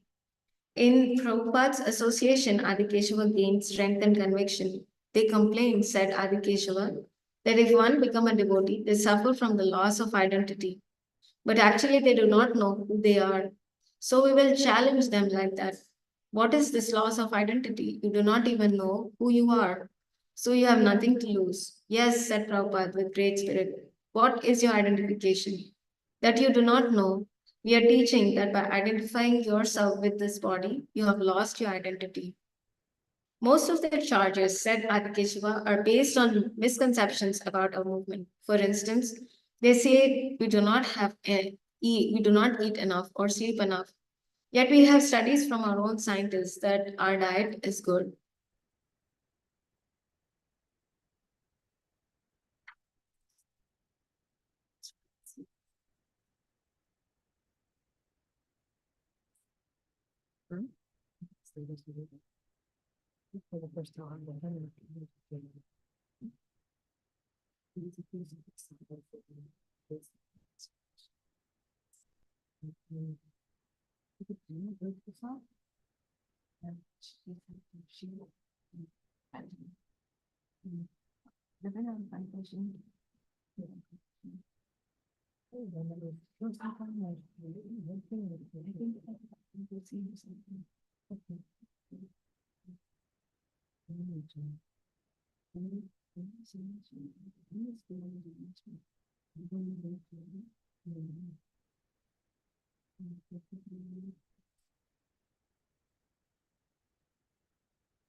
It still makes some sense.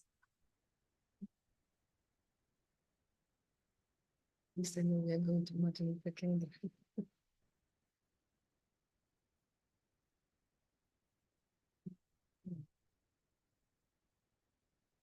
Yes, I think it's really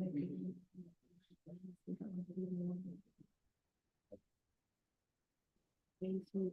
Such a thing completes or something written. And even it's a little more closer to our brain. Imagine things like really divine everything. Here is like it's a human story, but it's also a divine story, you know. So it's kind of closer to this. It's amazing. I think to do more for people from the week, but I don't know if it's very sweet. Yeah.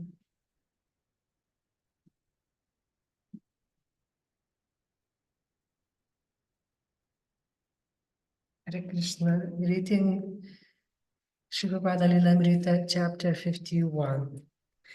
Srila Prabhupada, how are we living if our diet is not good? 10 years we are eating insufficiently, then how we are living? Do you not know what is good food, but the result you have to know? A cow eats so much grass and a human being eats a small plateful. If the cow says, you're not eating sufficient like me, is that logic? No, said Adikeshava.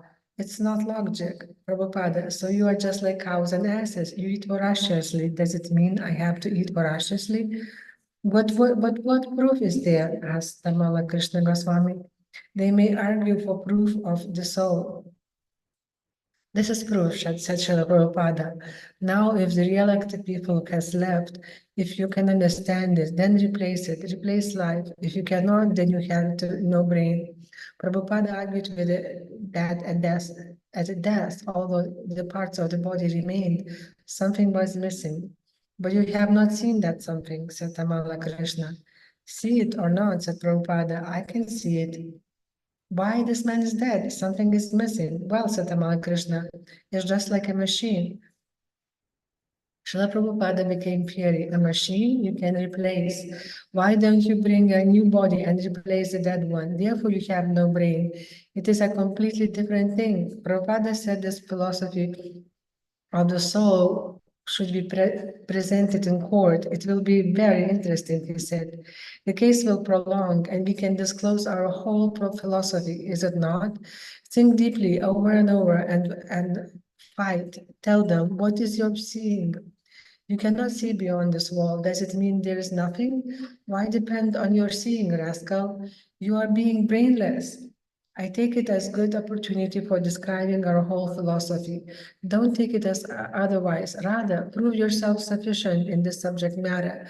This is a trial examination. The devotees told Prabhupada how critics are examining the Srimad Bhagavatam and trying to find fault with the devotees on the basis of their philosophy. They were challenged in court about Prabhupada's statement that man had not gone to the moon. I personally did not go with you, said Srila Prabhupada. So how shall I believe? From the practical point of view, I did not go. It was just some news, so why should I accept it? They believe some paper, that's all. So why shall we not believe the Vedic literatures? Vedic literature is so authoritative, it has been accepted by acharyas. Next, the devotees began talking about how the parents and the programmers justifies the use of force. This clouds the issue in the courtroom, said Tamala Krishna Goswami, because everyone naturally feels very sympathetic toward the fathers and mothers. Why don't you quote from our Shastra, replied Srila Prabhupada, that he is not father, Pita Nasaya. Find this verse. Pradyumna had the book off the shelf and his finger on the verse within a few seconds. He read Guru Nasa Syat Svajyano Nasa Syat Pita Nasya Syat Janati Nasa Syat Devam Natat Syana Patish Sa Syan Na Motsayet Yam Samupeta Mrityum. One who cannot deliver his dependence from the paths of repeated births and deaths should never become a spiritual master, a father, husband, mother, or worshipable demigod. So how is he the father? Asked Prabhupada. What is the purport? Adikeshava Swami, they argue sometimes that you will argue your point, interrupted Prabhupada, but our point is there. We shall argue from our point of view, unless the father releases the son from the cycle of birth and death, he is not father. Srila Prabhupada never let up, and finally he concluded, if you try to advise a rascal, he will be angry, so this is the position. Still, we have to do our business. What can be done? Difficult task. Therefore, if you want to please Krishna very quickly, struggle for preaching. Yadam param guyam madhaksha bhak teshav abhid Yasyati.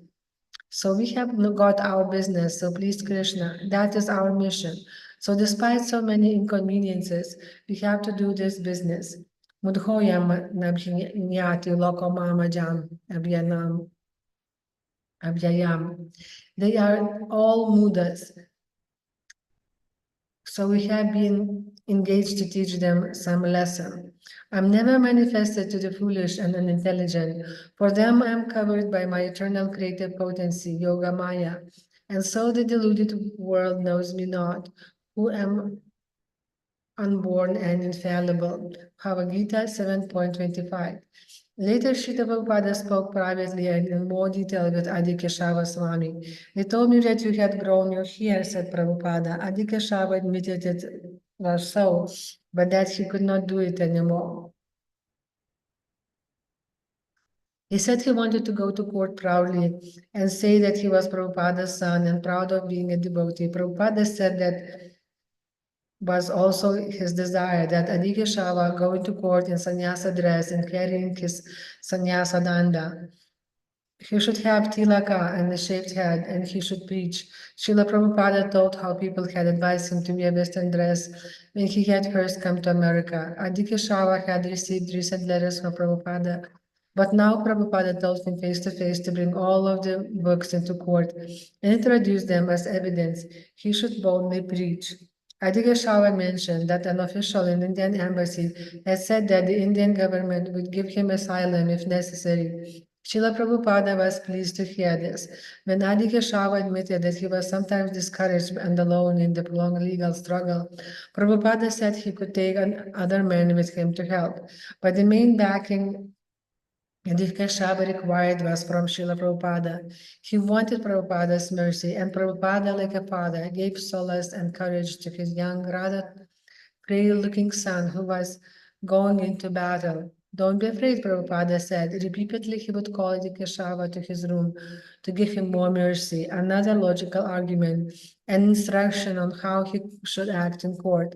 Prabhupada's essential advice, of which Adikeshava was now very convinced, was that he should preach. Krishna would protect him. Tamala Krishna replaced Satsvarupa as Prabhupada's secretary. Early in the morning, on Satsvarupa's last day of duty, Srila Prabhupada called him in just after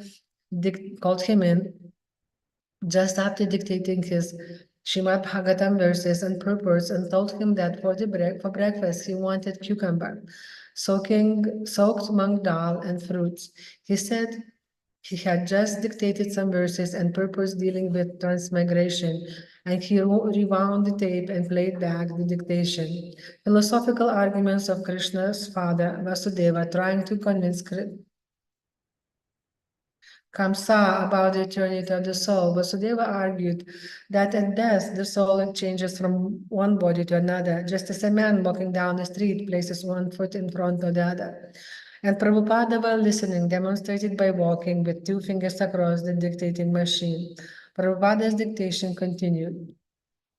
At the present moment, there is great opposition to the Hare Krishna movement, which is being called brainwashing movement. But actually, the so-called scientists, philosophers, and other leaders in the Western countries have no brains at all.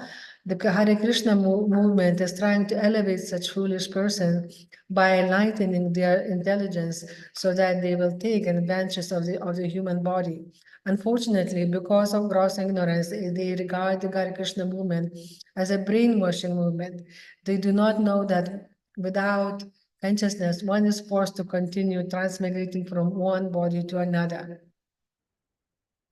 Now, the very same arguments that Prabhupada had spoken to the sannyasis were immortalized in the Bhaktivedanta purports. In the future, after the court case had been finished and mostly forgotten, Prabhupada's true assessment of the situation would prevail. On February 22nd, 350 devotees arrived on a Boeing 747 Air India jet at Dum Dum Airport in Calcutta. The special flight, all devotees had flown from Los Angeles to New York to London, picking up more devotees at each stop. As it was the first landing of a 747 in Calcutta, the mayor, local militia, leading Air India dignitaries, and media people were on hand to greet the historic flight. One of the devotees told the reporter that the Boeing 747 coming from the west to Calcutta was the mercy of Lord Chaitanya and Srila Prabhupada. The 10 busloads of devotees then rode to Mayapur. Soon the Mayapur Chandrodaya Mandir was teeming with transcendental activity. The Gaura Purnima festival was in full swing.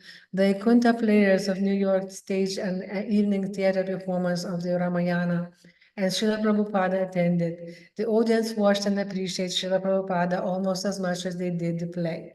On the opening night of the Pandal, a government minister attended to officially inaugurate the festivities.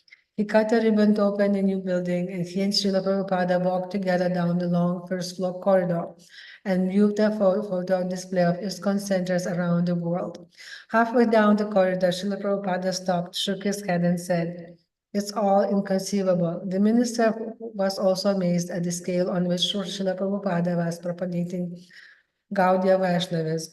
Then Srila Prabhupada and his guests went onto the stage. The minister gave an introductory speech glorifying a well-known impersonal Swami, referring to him as divine incarnation. He also slighted the name of Lord Chaitanya by saying that although he didn't know whether Chaitanya Mahaprabhu was an incarnation, he knew he had certainly done good in the world.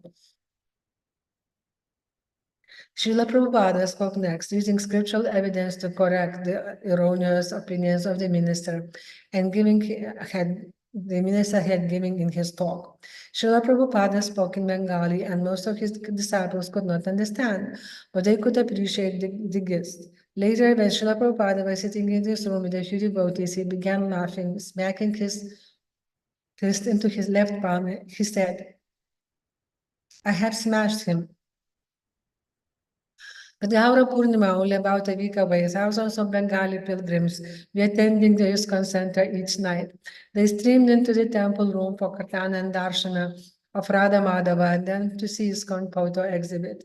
It was the biggest and the best organized Mayapur festival ever. Despite the opposition in America, Lord Chaitanya's movement was flooding the world with the waves of Sankirtana, and this gathering of more than 500 devotees from every continent was a powerful testimony of the good health of the growing Krishna consciousness movement. Rameshwara Swami returned with the latest figures of Prabhupada's book distribution. In the English language alone, Srila Prabhupada had published 43,450,500 pieces of literature, and the total productions of Prabhupada's books in 23 languages, including Russian, was 55,314,000, more than 90% of which had already been distributed. Rameshwara also presented Srila Prabhupada with a new book just off the press, the 9th canto, part 1 of Srimad Bhagavatam. Radhavalabha reported that next printing of Bhagavad Gita, as it is, would be so large that the paper required to print it would be to be carried on 76 train cars. Prabhupada and the devotees laughed at the astounding figures. Prabhupada thanked the devotees for their hard work. This is the blessing of my Guru Maharaj, he said. He wanted it, and because we are trying to do this, he is giving us all blessings. Srila Prabhupada continued to be very active, encouraging devotees, writing, preaching. Soon after the busloads of devotees arrived. However, he became very ill again. His busy schedule became a strain, but he continued. The GBC men began the annual 3 days of meetings, and each evening they would meet with Prabhupada. He heard their proposals and after making some corrections, approved them. The final item on GBC's list of resolution was that all ISKCON temples hold 24-hour kirtana in view of Prabhupada's sickness. The devotees had also done this in 1974 when Prabhupada had been ill. Yes, Prabhupada said when he heard the resolution, chanting is the only cure for all diseases. On Gaura Purnima, Srila Prabhupada accepted more than 200 disciples for first initiation, and he awarded second initiation to 100 disciples. Huge crowds poured through the front gate all day, and from 4 p.m. until late at night, the roads would be packed and the kirtanas would attract large receptive audiences. In the afternoon, Srila Prabhupada received Tarun Kanti Ghosh, the Home Minister for Bengal, also in charge of the state police force. Prabhupada spoke with Mr. Ghosh in his room and found him very favorable towards ISKCON and the Krishna consciousness philosophy. Srila Prabhupada had decided to stay on in Mayapur instead of accompanying the devotees to Vrindavana for the second half of the festival. So some of the leaders came to his room to pay their respects before departing. When Harikesha Swami and Adikeshava Swami entered together, Prabhupada told Harikesha that because the people in the communist countries were suffering so much, he should give them books without making them pay. Turning to Adikeshava, he said he had placed much responsibility on Adikeshava's thin shoulders, but that he should be victorious. So you are Harikesha and Adikeshava, he said, the Kesha brothers. So go and preach, be successful. Srila Prabhupada similarly spoke lovingly with other GBC men as they departed for their assigned areas around the world. Within a few days, Mayapur was again quiet with a very few visiting devotees remaining. Almost 2 weeks later, while Srila Prabhupada was still in Mayapur, the news of the New York court decision appeared on the front page of the Times of India. On receiving it, Tamala Krishna Goswami immediately brought a copy to Prabhupada in his room and, at Prabhupada's request, read it out loud. Hare Krishna movement is bona fide religion. Washington, March 18. The Hare Krishna movement was called a bona fide religion yesterday by the New York High Court Justice, who threw out 2 charges against the officials of the movement of illegal imprisonment and attempted extortion. The charge had been preferred by an angry parent that his son, as well as another disciple, had been held by the movement illegally and that they had been brainwashed.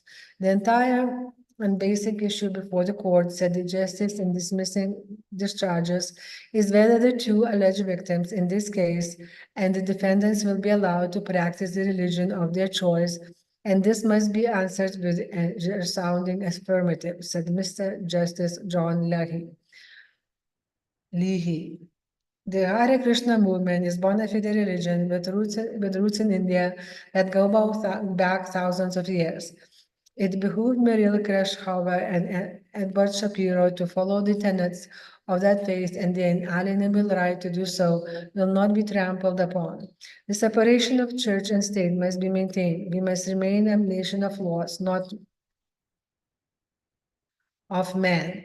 The presentment and indictment by the grand jury was in direct and blatant violation of the defendant's constitutional rights.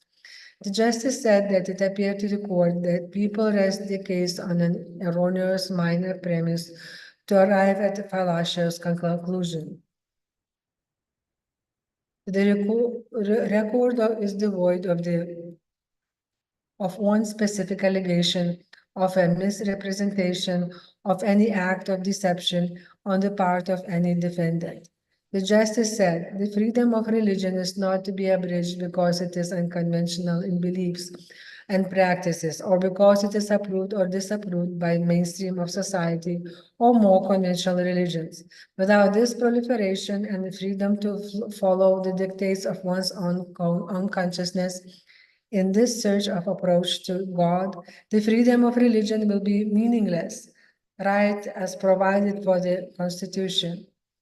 In the attempt, be it direct, well-intentioned or not, presents a clear and present danger to this most fundamental basis and eternally needed right of our citizens, freedom of religion. The Hare Krishna movement has been under pressure from various groups, and this judgment is expected to stop some of the harassment in which it has been subjected in recent months. My mission is now successful, said Srila Prabhupada. In 1965, I went there. This is now recognized after 12 years. It was loitering in the street. I was loitering in the street alone, carrying the books. Nobody cared. Swarupa Damodara was present, and he spoke with Prabhupada about the Bhaktivedanta Institute and about preaching in Manipur. And other matters came before Prabhupada's attention, but he had coming back to the news from New York. Our most auspicious sign is this, that Prabhupada, Hare Krishna movement is bona fide religion. Srila Prabhupada's plans were to move to Bombay. Tamala Krishna Goswami said a lot of senior devotees were gathering in Bombay. They had gone from Vrindavana and were waiting for Prabhupada. I am therefore going, said Prabhupada, in spite of my so much inconveniences. I am going there. You want to stay in Bombay? Asked Tamala Krishna, how long? I don't want to stay anywhere, said Prabhupada. I want to work. Staying, I have stayed in big palaces, big cities. I have no other desire but to work. How long do you want to work in Bombay, said Tamala Krishna. So long as there is work, said Srila Prabhupada. There is no end of it. Our Bombay should be organized. Work is our life. There is no question on how long as possible. Krishna is giving us good opportunities. Now we should take it seriously. It is not a joke. Hare Krishna movement is bona fide religion. The devotees discussed before Prabhupada the significance of the court decision. They also appreciated the judge and said that he was a senior man in the courts and was considered conservative. Srila Prabhupada said that he should be sent a letter of congratulations. May God bless you for such right judgment. Live long life to serve God. Honest and sincere people normally appreciate our movement, said Swarupa Damodara. Only those who are envious we don't care about, Prabhupada interjected. We don't care, never care about it. I did not care, many times even my God brothers. Neither do I care just now. I will go on with my work. Why care? We are doing our duty, that's all, under the higher authoritative order. Have no fear, it is not personal gratification. So arrange for Manipur, we shall go. Swarupa Damodara said he would go to Delhi and try to arrange permits for entry, but that it would be hard since most foreigners were not allowed to enter Manipur. He said that after doing his business, he would come to Bombay and see Srila Prabhupada. Now work very strenuously, said Prabhupada. You are all young men, and somehow or other, to a dead horse you have given life. The last fortnight I was thinking it was dead. I was thinking like that. Now life is finished.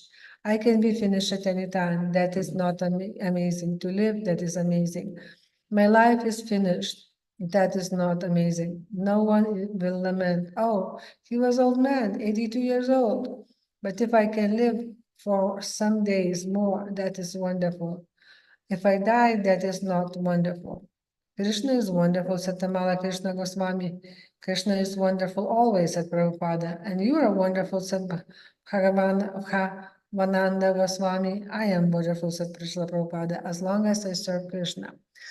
Otherwise, useless, no value. If I can serve Krishna, then I am wonderful, certainly.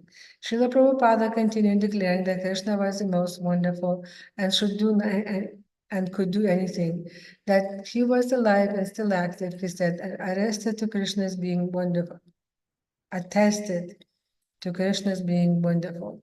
If Krishna is not wonderful, he said, is it possible for me to do all these things? Who am I? We don't want to become cheaply wonderful. We want to become really wonderful by serving Krishna. That is our mission. Krishna is wonderful, undoubtedly. Who can become more wonderful than Krishna? Mata Pirata Nayat. Always remember, Krishna is wonderful. Don't take Krishna very slightly, like one of you. That is foolishness. Krishna is wonderful always. He is the most wonderful person, and he can do anything wonderful. Srila Prabhupada continued to make appreciative remarks about the judge's decision. He said he had feared the case might have taken 14 years, and yet it had not even taken 14 hours. Krishna was so wonderful. March 22. The senior devotees in Mayapur felt Srila Prabhupada was too ill to travel and that he should remain there and recuperate. Besides, reports from Bombay were conflicting. Surabi Swami, knowing that Prabhupada's quarters were not finished, wanted more time, so he wired Prabhupada, requesting him not to come. But Giriraja and others had been arranging a lecture program for Srila Prabhupada at the Pandal of Azad Maidan in Bombay, and Giriraja had written inviting Prabhupada. Prabhupada considered the opportunities for preaching and decided to go.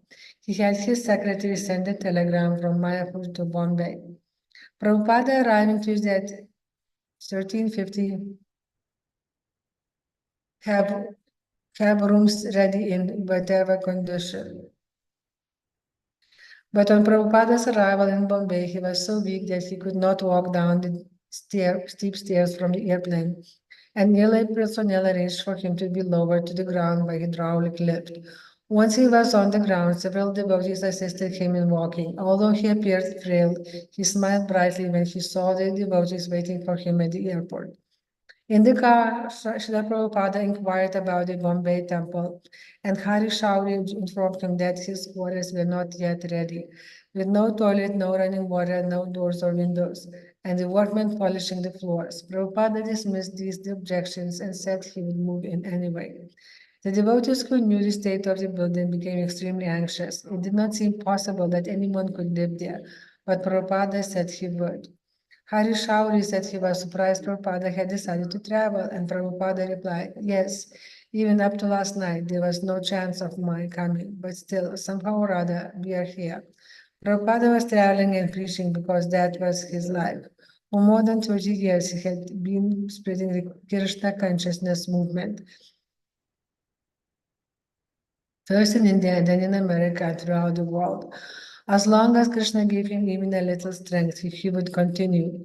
He wanted to hold the public lectures in the city, and he wanted to observe the progress of the construction of at the Hare Krishna land, his grandest temple.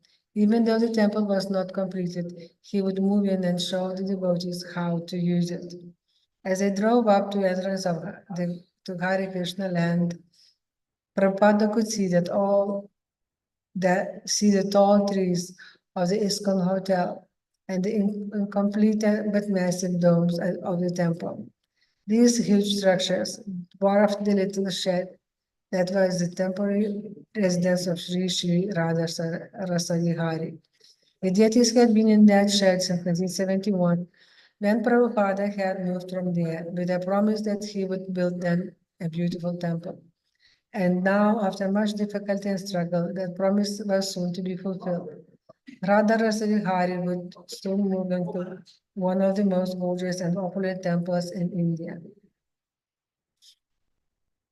Hare Krishna land was intense with activity as some 200 workers applied their various skills in constructing the temple hotels complex under the direction of Surabhi Swami and his assistants. A dozen men were cutting redstone slabs to cover the complete superstructure of the hotel. Almost 50 marble workers were chipping away with hammers, making decorative columns and arches in the temple. And masons and interior finishers were working on the theater building. Much of the work was completed, yet everything still appeared here, like bones without flesh. The hotel had no windows or doors, and of course no furniture or curtains, and the temple was mostly an unfinished structure. The work crews were moving quickly, concentrating especially on Srila Prabhupada's quarters on the top floor of one of the hotel towers. But even that was not ready, so Sirakara, as ordered by Swami Swami and Giraraja, drove Prabhupada's car past the hotel to the rear of the property. Priya Prabhupada usually stayed in an apartment in one of the old tenement buildings. Devotees were waiting at Srila Prabhupada's tenement room in happy anticipation. They were prepared with paraphernalia to perform a foot bathing ceremony and arti, and they had spent most of the day cleaning the rooms, which were decorated with lily garlands and scented with incense. A group of devotees stood outside the building with mridangas and karatalas holding kirtana, and some of the brahmacharis were poised. And some of the brahmacharinis were poised, ready to throw flower petals before Srila Prabhupada when he walked from his car and up the stairs. But Srila Prabhupada was in a different mood. I will never again go into this apartment, he said. Take me to my new quarters. Chitrakara repeated what Srila Prabhupada had already heard. Your quarters aren't ready yet, Srila Prabhupada. It will take a few more days to finish. Call Surabhi Maharaj, said Srila Prabhupada. He was adamant. The devotees in the apartment and in front of the tenement wondered why Srila Prabhupada was not getting out of his car. As Chitrakara was driving Prabhupada back to the hotel, Surabhi came running up behind. Why are my quarters not ready? Prabhupada asked from the car window.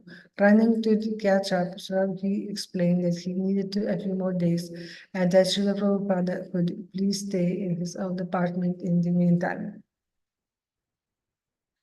You do what I say, shouted Prabhupada. The car stopped. If I don't go there now, Prabhupada said, still speaking louder, I will never be finished. I want to go now. Yes, Srila Prabhupada said to Surabhi and ran off to see if he could get the elevator to work. Meanwhile, the assembled devotees, having heard of the news, also ran to be with Prabhupada as he entered the new quarters. Srila Prabhupada felt his time was limited, and if he was not insistent, his disciples would delay more and more. He had already been delayed for years by the landowner and the government. Even after he had purchased the land, the police commissioner had remarked that Kirtana was a nuisance and had delayed constructions for months by denying the no objections certificate. But despite so many delays, Prabhupada had persisted and moaned. He would not go back to the old place. Now the new Bombay temple should come to life. Now that he has come. The elevator did not work. The devotees therefore carried Prabhupada in a palanquin up the stairs to his fifth-floor apartment. The place was cluttered and the floor was covered with thick, greasy marble polish the workers were using. The dozen workers present were confused. Why was their work being interrupted? The devotees rushed in with drums, karatalas, and arti paraphernalia and just stood around and not knowing what to do. The room was bare with no furniture, desk, or sitting place. Srila Prabhupada, however, looked around the chaotic scene and said, I'm going to sit down here. And the devotee took a wooden chadara and placed it on the floor in an isolated dry part of the room. And Srila Prabhupada sat down. Now you can do what you like, he said. While some of the devotees began washing the floor, others ran to find serviceable pieces of furniture to provide Srila Prabhupada with a desk, seat, and bed. Surabhi Swami nervously bathed Prabhupada's feet, then offered arti, while devotees sang Shri Guru Charana Padma and tried not to slip on the greasy floor. Surveying the scene with a satisfied look, Srila Prabhupada smiled broadly and said, "Thank you very much." When the welcoming function was complete, Srila Prabhupada was left alone with his secretaries. He set his quarters were to his liking. He spent the night there, but the next day agreed to move for a week to the home of Mr. Kartikeya Mahadeva. For a week, he would attend the Bombay Pandal program, which was near Mahadevi's home. And this would give Surabhi Swami enough time to get the quarters ready. Srila Prabhupada could not stand and walk without assistance. From Mr. Mahadevi's house, the devotees would carry him on a palanquin to the car. From the car, they would carry him to the room behind the Pandal lecture platform, and from there onto the stage, where Bhakta Bhavananda Goswami would help him onto his Vyasasana. Compared to the former Pandal festivals, where sometimes 30,000 people had gathered in one evening, this one was small, with only about 1,000 attending nightly. The main reason for such a small turnout was that India just held an election and that the people were absorbed in politics. On March 22nd, after the Congress,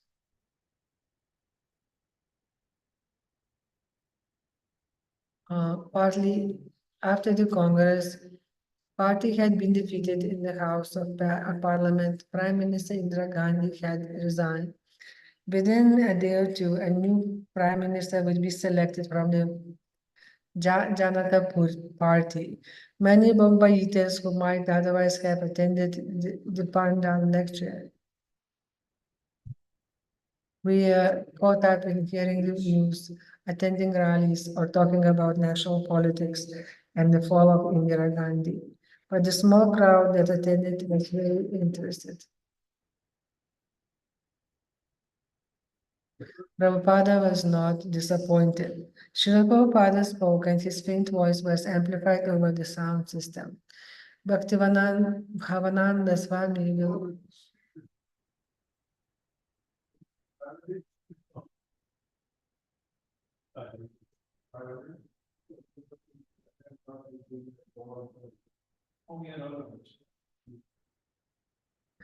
Bhavananda Stali will recite 2 or 3 verses from Srimad Bhagavatam, he said, which is the theme of our Krishna consciousness movement. The first verse begins with Taravakim Najivanti. Do the trees not live? Bhavananda recited loudly. Do the bellows of the blacksmith not break? And around us, do the beasts not eat and discharge semen? He read Srila Prabhupada's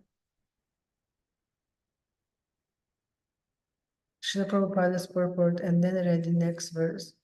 Many you are like dogs, hogs, camels, and asses. Praise whose men who are like dogs, hogs, camels, and asses, praise those men who never listen to the transcendental pastimes of Lord Krishna, the deliverer from evils.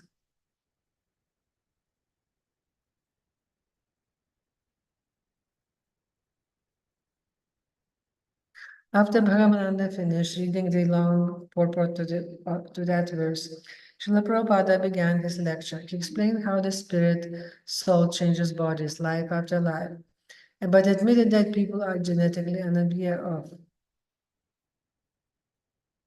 this simple fact. But at least in India, he said, this And this condition should now be changed.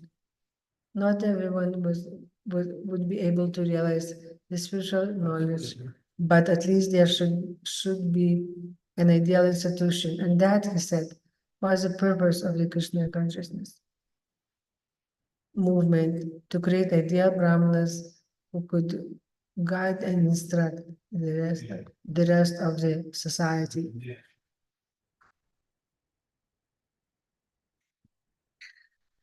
Not from so-called politicians, said Srila Prabhupada. This is Indian civilization. Formerly, even Lord Ramachandra, who was the king, he is God himself. Still, he used to consult the learned brahmanas, sages, and saintly persons for governmental duties. The divisions of society must be there. There are so many things to be done in Krishna consciousness movement. Don't take that as simply chanting Hare Krishna, Krishna Krishna, Hare Hare. Hare Rama, Rama Rama, Hare Hare. Chanting is the prime factor because if you chant Hare Krishna Maha Mantra, then gradually everything will be clear in your mind. Prabhupada told how he had overcome opposition in America and how the people there were taking Krishna consciousness seriously. When he stated his plan for combination of American money and Indian culture, the people applauded. The real thing is knowledge, Srila Prabhupada concluded. So don't keep this knowledge locked up in your books, but spread it. My only request is that the leaders of India should now come forward and join this movement and take this advantage of doing good to the whole world. Thank you very much. The audience applause swelled into a sustained ovation. Prabhupada's voice had been weak, his body almost motionless, but he had projected a power that had overcome those bodily limitations. His presence was in fact more commanding than ever. His energy was obviously the pure energy of the soul, transcendental to the body condition. The Raja Swami called for the questions, inviting people to come up and speak into microphone in front of the stage. Woman, isn't spiritual life very taxing? Prabhupada, do you think that you are not being taxed? Why should you not be taxed for the proper gain? You are being taxed for so many nonsense things. Why not be taxed for the proper thing? That is intelligence. As Prabhupada answered the questions, he became more and more forceful. Although he remained very ill, he is still not even moving his hand. His answers were not as lengthy as usual. He seemed to be saving his energy. But he delivers each answer with intense emphasis and conviction. A well-dressed middle-aged Indian man stepped forward and asked, Swamiji, what is the importance of health in life and how do you advise people to maintain health? And how does it connect to your mission, Prabhupada? What is health? First of all, you have to understand that however healthy you may be, you must die.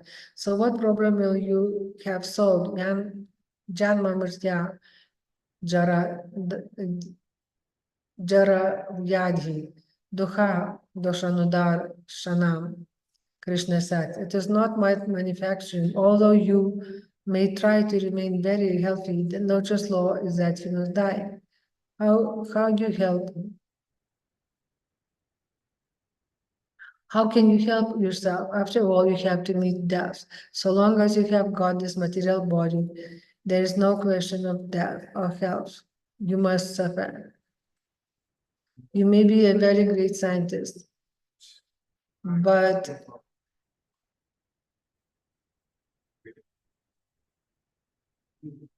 nature's law must act. Prakrteh kriya manyani.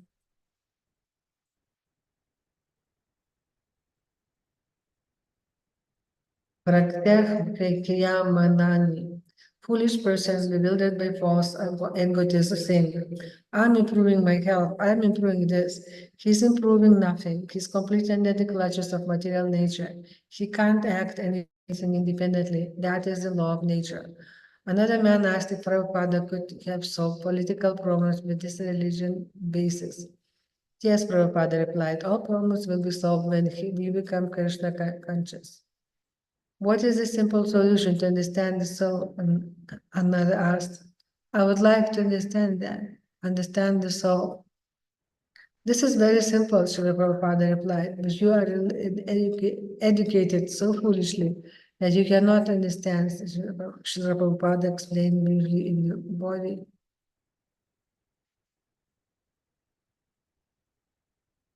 Srila Prabhupada explained briefly that the body is made of material elements and that there is a superior element. Anyone can understand, he said. Everything is explained in the Bhagavad Gita, but people are not serious to understand.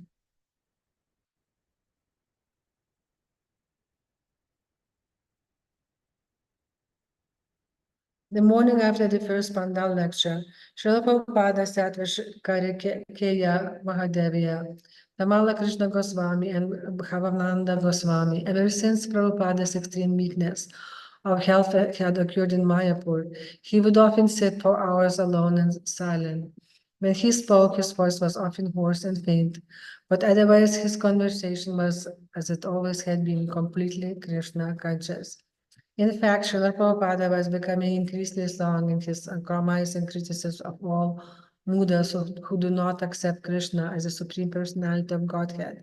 It was condemning materialistic civilization, calling it a dog civilization or an anthill civilization. A dog runs on four legs and a human being runs on four wheels. But if he does not know the meaning of life, then he's no better than the dog. Both humans and the ants build tall edifices. But if a man does not know if the soul and of the soul and of Krishna, then despite his proud skyscrapers, his civilization is no more than groceries anthill, glorified anthill. If more visitors come, Prabhupada said, I shall describe all this anthill civilization. Health nonsense. What health? He'll be kicked out immediately. Srila Prabhupada was referring to a man's question from the Pandal. Who is healthy if he's going to die? Prabhupada asked.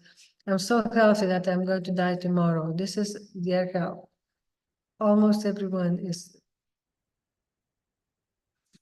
of those questions that Tamala Goswami was about the body. Prabhupada, Krishna says, Na hanyate hanyamanyat sharire. That is healthy. When you do not die, although the body is destroyed, that is healthy life. What is his healthy life? The body is finished and everything. Actually, everything is not finished. But people are kept in that ignorance. They think the body is finished and then everything finished and then everything is finished. But that is not the fact. Krishna very clearly said, Najayate mriyate va kadachin. If you do not question, then how is it possible? But that is the most important question. The soul never takes birth and never dies. Bhagavad Gita 2.20. Prabhupada mentioned that despite United Nations World Health Organization, still everyone is going to die. Where is health? Yes. Such foolish things are going on all over the world. So organize, introduce reality to them and spread it. How? Slow, but sure. So we should not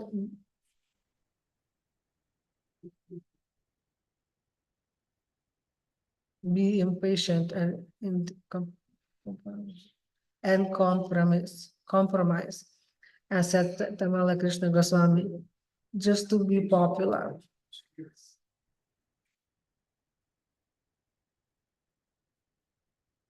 There's no question as becoming impatient. Said Srila Prabhupada, you have got a diamond. If there's no buyer for the diamond, that does not mean you have to throw it away. You must know that there is a diamond. If I want it, I must pay the proper price. That I want to establish. Why in this culture should be lost in this way?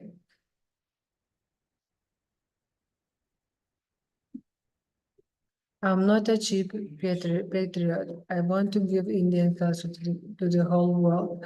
I'm not going to cheat people taking Bhagavad Gita and speaking all nonsense. I want to present Bhagavad Gita as it is. That is my mission.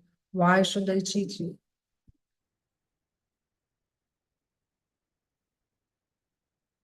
We will try to follow your message properly, said Mr. Mahadevia.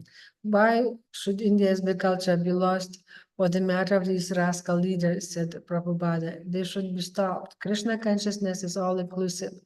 You like the economic question, Nam Bhavanti Bhutani. Krishna says, grow food, this is practical. It is practical. But when I was traveling, I saw millions of people coming in to get education. And who is growing the food? Then these clubs have to be provided in these big holes, pigeon holes, and depend on narration. Is that civilization? Throngs of people are coming. They are coming like ants. And when you go to the village, it is all vacant. No one is interested to produce food. Everyone is interested to live in the city, in these pigeonholes, and go to the cinema and brothel, or go to the club, learn how to drink, how to become gentlemen. Is it that civilization? The human aim of life is lost. You do not know why you are going to the office, why you are eating, but they are keeping humanity at an animal mentality, a doggish mentality. University education is a doggish mentality. The dog wags his tail as soon as you give him some food. Oh, yes, said Mr. Mahadevi, for application for a job, there are 5 jobs and 5 dozen people apply. Is that education? Said Prabhupada, better not to be educated. Those who are not educated, they can purchase 5 rupees worth of potatoes and sit down anywhere. After spending so much money living at the cost of fathers and mothers, they have no job and no food. Then they plan some political party, Naxalite or this or that party.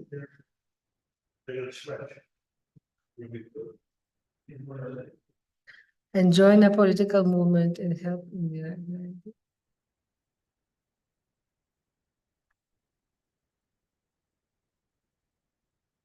You are paid to make propaganda, but all that has vanished now, said Mr. Mahadevi. The plan has failed completely. Like many other Indians, Mr. Mahadevi was hopeful that with a new election, conditions would be improving. No, said Prabhupada. Another one will come. This unemployment is there. When I was a child, we were purchasing mustard oil for 3 annas, and now it is selling for 13 rupees per kilo. Will a change of government bring this 13 rupees to 3 annas? Then what is the benefit? Stool is stool, whether you take it from the top of his side,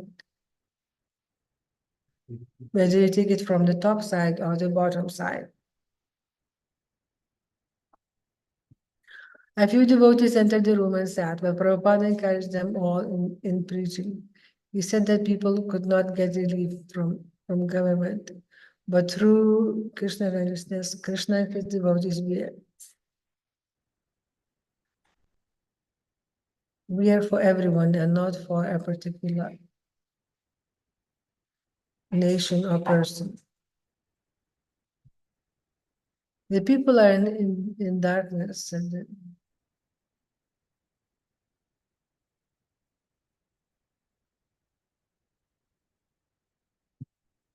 the people are in darkness at Prabhupada, and the politicians are keeping them like dogs, hogs, and camels, taking a vote from them and becoming a leader. Nobody protested last night, however, that they called on men, dogs, hogs, and camels. No one came.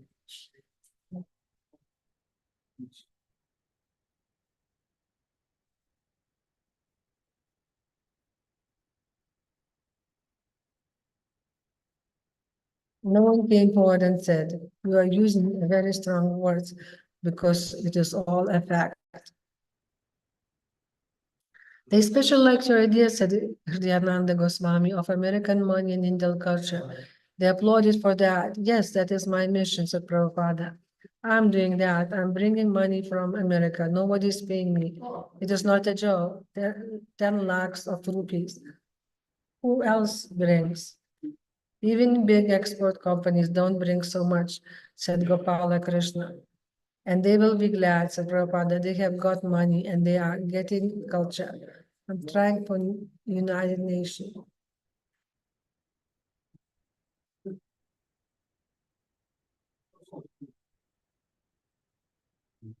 That is the real attempt, not this United Nation. All rogues and thieves and cheaters, barking dogs. I'm trying to real United Nations. Let us appropriate. Let us cooperate together.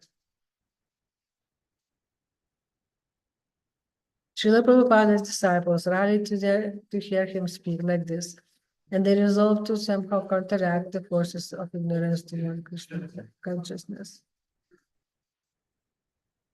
He said they should proceed slowly but surely, just as he had done. He had begun humbly loitering on the streets of New York, and therefore that he had been living had been living alone in the Radha Damodara temple.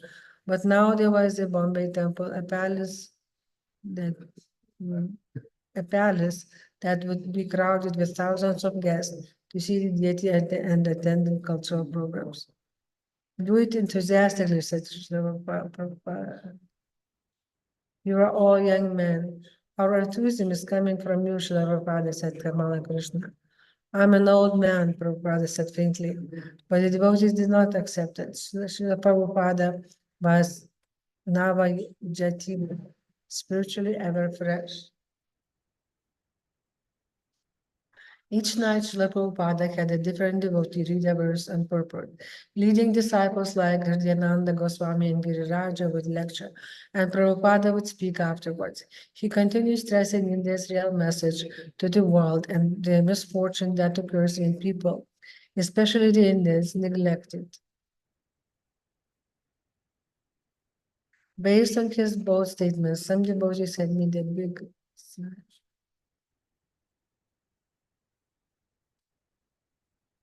and made a big sign and posted it outside the pandal. The modern civilization is a failure. The only solution is Krishna consciousness.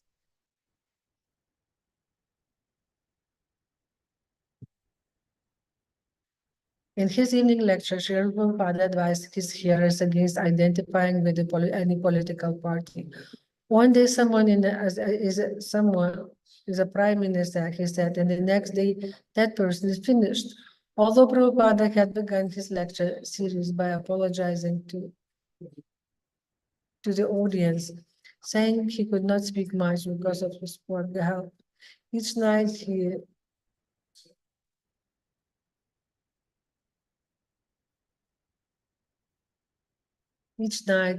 he very strongly argued that Krishna consciousness is really only solution.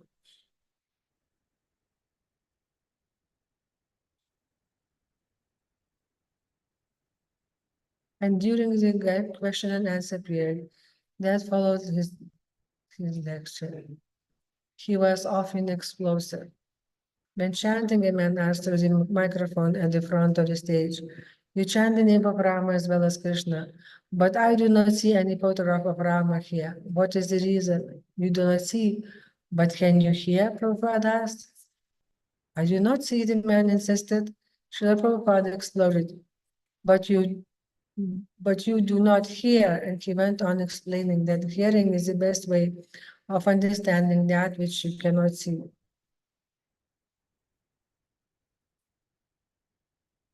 Another man asked how a religious minded person could move in this material world. Prabhupada replied,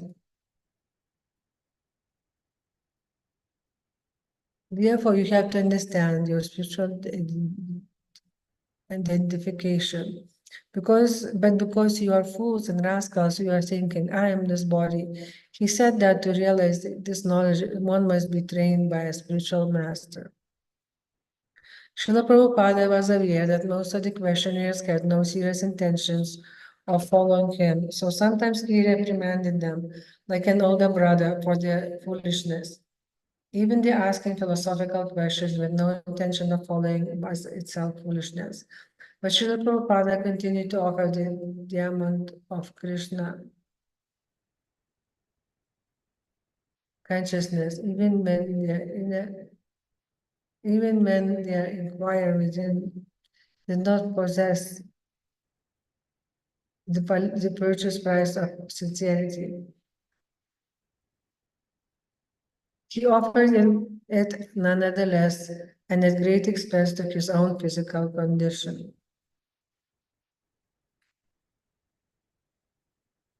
When a man rhetorically asked Prabhupada to kindly enlighten him about the soul, Srila Prabhupada replied, that is already explained, that you are a soul within the body. Srila Prabhupada elaborated on how the senses are superior to dull matter. The mind is higher than the senses, intelligence is higher than the mind, and the soul is highest of all. So it requires study, he said. It requires education. The education is there, the books are there, the teachers are there. Unfortunately, you are not interested to take this spiritual education. You are now interested in technology, how to hammer, that's all.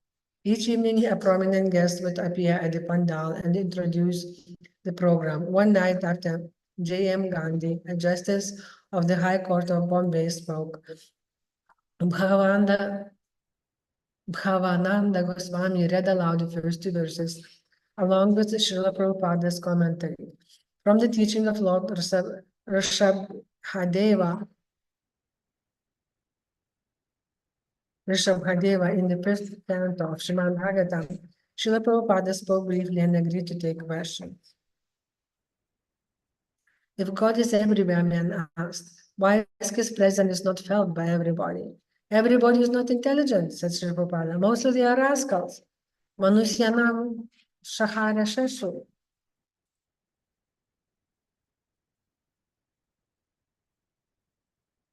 Manusyanam Śāstra-cakṣus. This is a statement by God that out of millions of persons, one tries to become perfect, and out of many millions of perfect persons, one can understand God. So God understanding is not easy, but if you want to understand, God will help us. That is the point.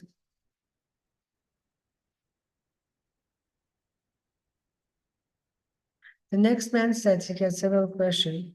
My first question is, I don't think God is opposed to sex, seriously. I have heard many a literature, and it is always stressed as if the God is opposed to sex, but I don't think that's so. God is never opposed to sex, replied Srila Prabhupada. Who said? God said, Dharma virudho kamosmi, sex which is not against the regulative principles of religious life, that I am. God never says stop sex. Otherwise, why is there grihastha and ashrama? Ashrama means that there is Krishna consciousness. But make it ashrama and follow the rules and regulations of ashrama. Then it is all right. Otherwise, you are bound up by the laws of nature. The same man then referred to Prabhupada's purport, which Bhavananda Goswami had read, in which Prabhupada had criticized the life of the hog-like man who lives only for sense gratification. One of your principal statements, the man said, was that man goes on the motor tram, stands 3 or 4 hours, reaches his place of business, and works there from 9 o'clock in the morning to 5 o'clock in the evening, returns back, has his food and sex and all that. I found many people who have worked very hard, raised children very nicely, have sex but led a good life. I don't think there is anything wrong with that. Yes, there is no wrong, said Prabhupada. It is all right, but this sort of life is not very palatable, the man continued, because I find even the dog Srila Prabhupada interrupted, but his reply was soft and humble. If you like that life, if you feel it is good, then it's up to you. But I don't think this is a very nice way of life, to work so hard simply for bread. No, the man said, I agree there. Srila Prabhupada then raised his voice more strongly. Then agreed. Then why is this agreed? That is all right, no more. The man had more questions, but Tamala Krishna called on someone else. Would you agree that God is just a concept? If you do not, please give me a logical reason for that. Prabhupada, why shall I agree that God is only a concept? Because I want it logically. You do not know logic. You have to learn logic, but I still would like you to explain it logically. Yes, but you have to learn how to know it. There is master. Just like you cannot prove logically that without father there is a child. Srila Prabhupada explained that everything we see is growing out of the earth, and the earth is described in the Vedas as the mother. But there cannot be a child without a father. Where there is mother and child, there must be a father. God, therefore, is the father of everything.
Shri Shri Kishore Kishore Jagannath Baladev Subhadra Maharani Ki Jai, Shri Shri Gauri Jai, Srila Bhakti Siddhanta Saraswati Maharaj Prabhupada Thakur Ki Jai, A.C. Bhaktivedanta Swami Srila Prabhupada Ki.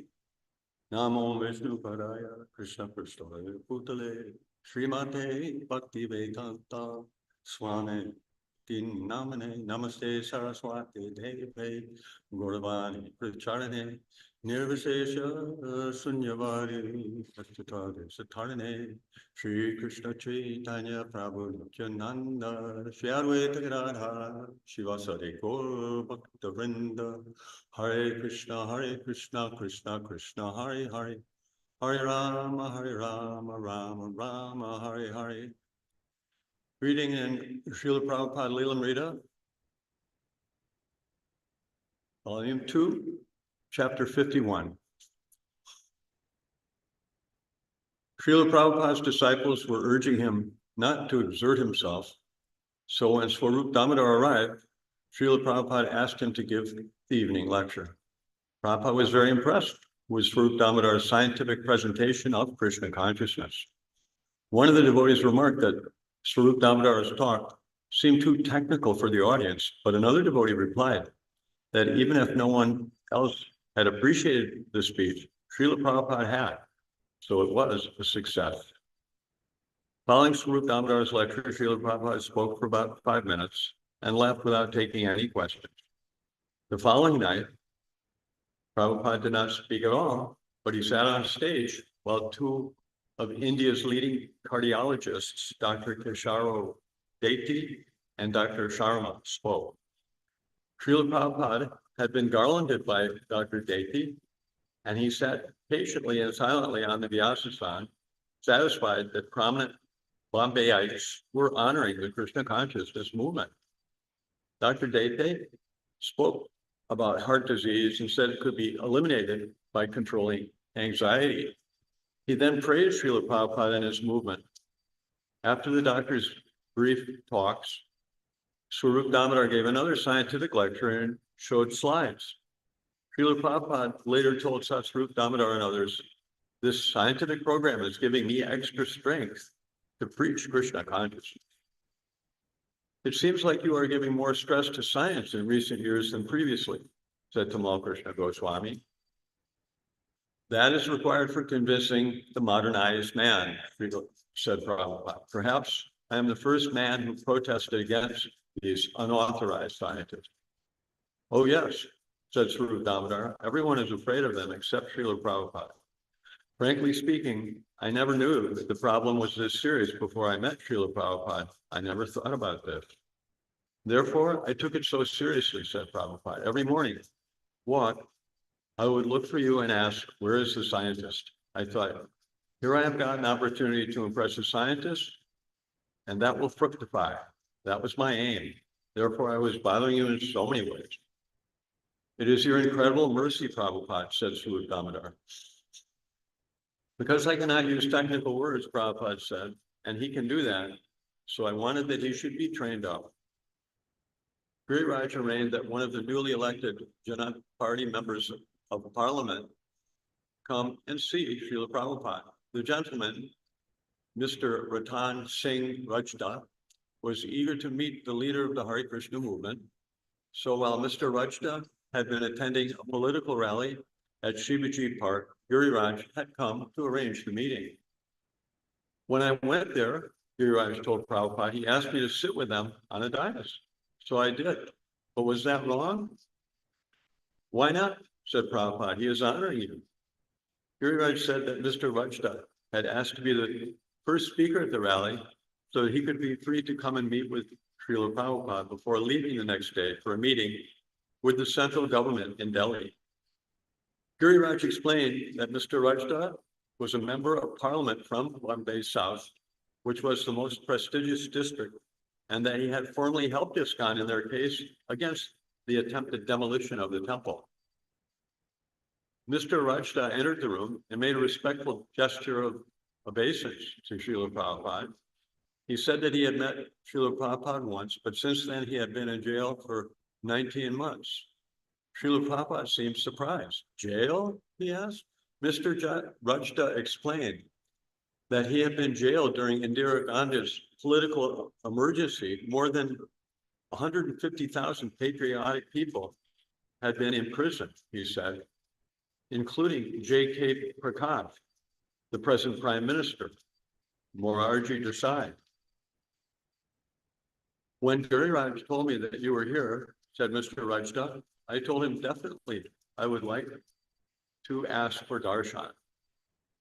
This attempt at material adjustment, Prabhupada began speaking slowly. Just like we felt a little danger under the regime of Indira Gandhi, now we have another feeling. This is material adjustment. Material adjustment may be temporarily beneficial, but that is not permanently beneficial. Mr. Rajda replied, "Unless there is ayatmaka adjustment, there cannot be lasting benefit." Mr. Rajda was obviously acquainted with the Sanskrit Vedic knowledge, and he also was aware of the value of going to see a saintly person. Prabhupada persisted, however, in making the point that people do not really understand spiritual life. He described that the material body is made of different elements, and yet the living being is different than these elements. Unless we understand this fact, he said, which is very nicely explained in the Bhagavad Gita, this material adjustment will never make us happy. Mr. Rajda followed Prabhupada's point, but asserted that a great change had taken place since the elections. The basic difference, he said, is that formerly there was no moral code observed by the rulers. He was entirely agreeable, or wanted to be, with Srila Prabhupada, yet they were speaking on different levels. Both asserted that spirituality was needed in government, but Mr. Rajda's political conclusion was that such spiritual reform was now present in his political party. Srila Prabhupada, however, continued to speak of people who talk of God, yet don't even know the identity of the soul. He didn't specify whether his criticism applied to the former or to the present political party, although his remarks seem to include both. Whoever was not in transcendental knowledge, whoever tried to work in the material field without knowing the difference between spirit and matter, would come to the same inglorious end. No, said Mr. Rajda, the last rulers, most of them were communists. They said religion is opium. They didn't believe in religion at all. Therefore, Prabhupada said, they say something, we say something, he says something, you manufacture something, but nobody knows what is reality. That is the difficulty. Unless you know the reality, to suggest and say, I suggest it, does not mean that is a solution. This is going on all over the world. Nate vidu svartagatim hi Vishnu, which means people do not know that their highest self-interest is Vishnu.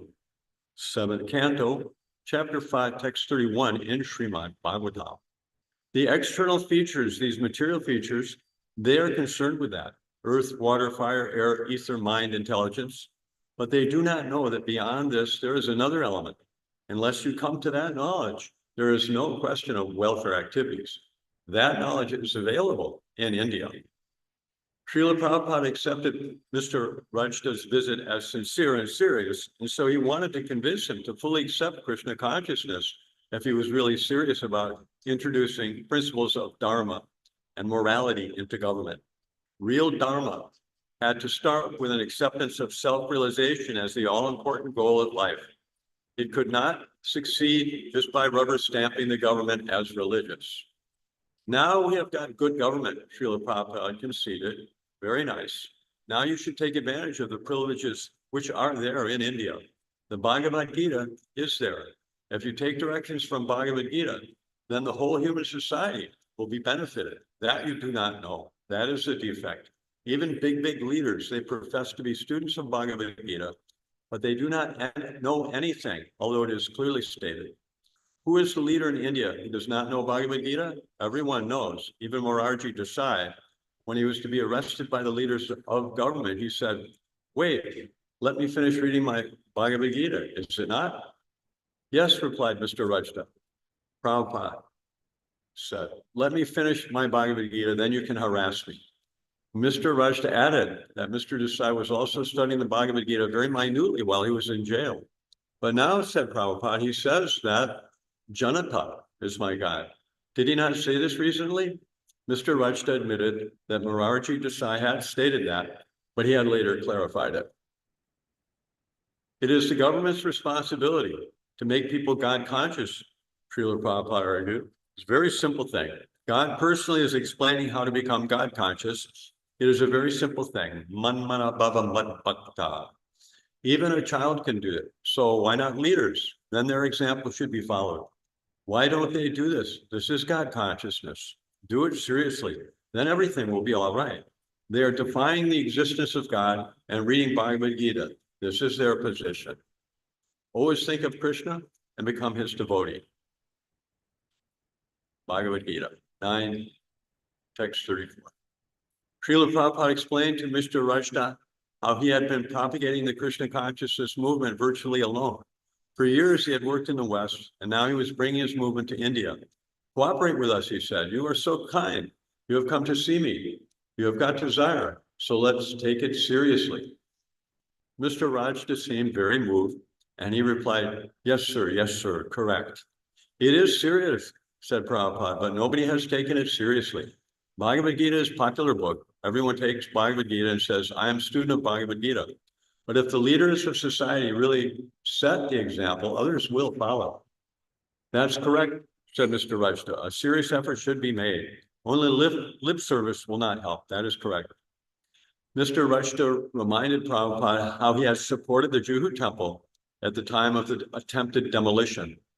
So you have given a great service, said Prabhupada. Now it is not only not demolished, but it is standing there.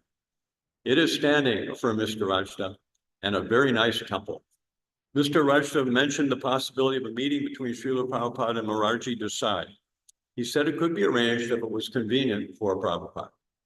My life is dedicated for this purpose, said Prabhupada. It is convenient for me at any time. I am not keeping good health at the moment, yet still I have come. I'm just trying, even up to the last moment of my life. If I can deliver some good to these people, that is my determination. What is this life? Life will end today or tomorrow or day after. But if you live just to the point, that is the idea. Otherwise, trees are also living thousands of years. What is the benefit? Mr. Rajta confirmed that the meeting could definitely be arranged. He would see the Prime Minister and fix up a time. So said Srila Prabhupada, there is some Krishna purpose that you were elected. It is through his blessings, said Mr. Rajta. Take advantage of his blessings, said Srila Prabhupada. Do some service. On the last scheduled evening of the Pandal, the Chief Minister of Maharashtra gave an introductory speech. Srila Prabhupada, however, did not attend. When the devotees asked to extend the Pandal another week, Prabhupada agreed, but said he would move to his now ready quarters at Hare Krishna land. Before leaving, Srila Prabhupada spoke with Mr. and Mrs. Mahadevia. Prabhupada had one of the devotees purchase a nice sari and he presented it to Mrs. Mahadevia. I stayed with you and this is just my remembrance of thanks, so don't refuse. He gave a tape recorder to Mr. Mahadevia, a sari to Mahadevia's daughter Preeti, and money to their servants. Mrs. Mahadevia was very pleased, but she protested, saying it was a traditional duty and a pleasure for them to receive Prabhupada in their home. Previously, Srila Prabhupada had been playing the tape recorder in Mr. Mahadevia's presence, and Mr. Mahadevia had admired the sound reproduction. Now, when Srila Prabhupada gave him the tape recorder, he protested. No, Prabhupada, I was not telling you that you should give me the tape recorder. I was just telling you that it is a good piece. No, Prabhupada insisted, it is for you, you must keep it. As Srila Prabhupada entered his beautiful quarters at Hare Krishna land, he remarked that no one could outdo Saravi Swami. I think I have such a nice place to live anywhere in the world, he said. Los Angeles and New York are big cities, and London, Paris, but nobody can present such luxurious royal palace. Seeing how the one large room was arranged to facilitate his different activities, Srila Prabhupada said, this is like my room at the Radha Damodar temple.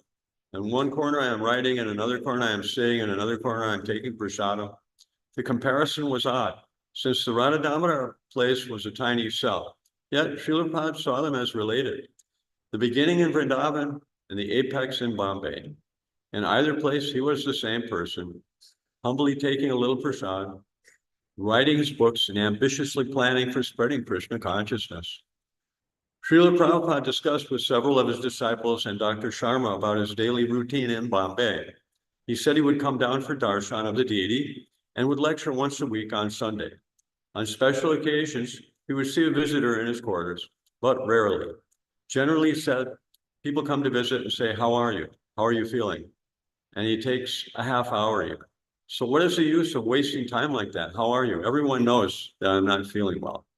So they can come to the temple room in the morning, said Tamal Krishna Goswami. Yes, said Prabhupada. If they actually want to see me, I am going there. They can see me for half an hour. And for taking, there's no need of talking. How are you? How are you feeling? This is not talking.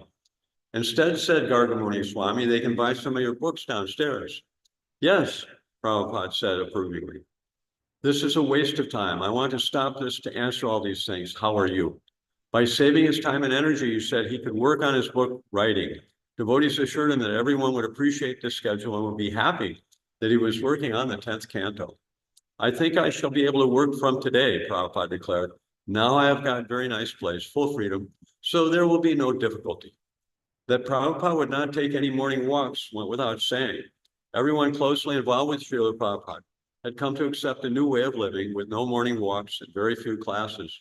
Someone suggested that Prabhupada might like to walk on the roof, but even that seemed to be too difficult. No, one story I can go, said Srila Prabhupada. Not now, but I can go. So you are trying so much for my comfort. I do not know whether I shall be able to repay you, but I shall try my best. It is not possible to repay your debt. You are so kind. So I can simply pray to Krishna to give his blessings to you so that you remain steady, very steady in devotional service and preach his message all over the world. Otherwise, I have no other means. Without your help, I could not do anything. So you are very kind. Kindly continue your cooperation. This is the movement for para upakara, doing good for others.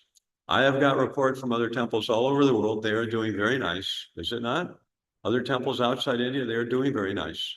Swarup Damodar, who had recently come from the West, told about the successful standard of devotional service in temples there.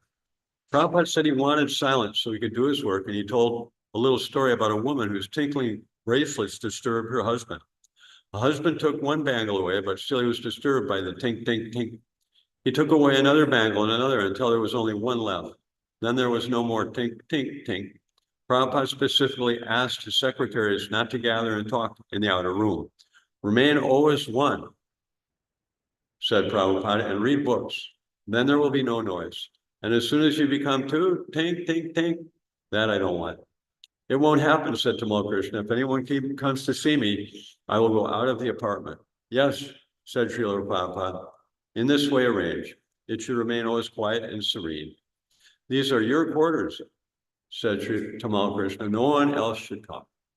And we shall arrange for seeing our own men at a time, men at a time, said Srila Prabhupada, but the principle should be silence. That will be all right. I will be free to work. Prabhupada continued to appreciate his new situation. The rooms were well ventilated with plenty of sunlight. Other ISKCON buildings like the Bhaktivedanta Manor in London were very good, he said, but in most seasons he couldn't open doors or windows because of the cold. You have to remain packed up, he said. In Detroit and London, you cannot open a window. But here in Bombay, the temperature was ideal, and the area outside Prabhupada's window was verdant. Days went by, and most devotees in Bombay never got to see Prabhupada. They were all used to having him come down in the morning and walking with them for an hour on Juhu Beach. And they were used to having him come to greet the deities, give classes, and give darshan in the afternoon. He had always been open, especially in India, allowing anyone to see him at almost any time. He had always received them warmly and listened to their problems or questions with great sympathy. So for them not to be able to see him, even while he was living in their midst, was traumatic. Only 2 or 3 secretaries stayed with him. And whenever other devotees came into his rooms to see him, they would feel they were taxing him, and they would leave at the first opportunity. Unexpectedly, one morning, Srila Prabhupada appeared in the temple room, and the few devotees removed Prabhupada's pictures from the Vyasa-san so he could sit down. He hadn't given any warning that he was coming, and many of the devotees were absent, but the word spread that Prabhupada was there, and the devotees came running. After the Guru Puja Arti, Srila Prabhupada spoke to the assembled devotees. He said he was sorry that he couldn't come down more often, and he wanted to cook for all the devotees and serve them. On Sunday, he said he would cook a feast and invite all the devotees up to his quarters. I shall come daily to the temple, he said, and I shall remain up to 8 for our darshan and talks. If there is any comment, generally every day it will be done, and on Sunday you can fix up some time. I will speak in the evening. And then Krishna's desire as he likes. But for the time being, this arrangement.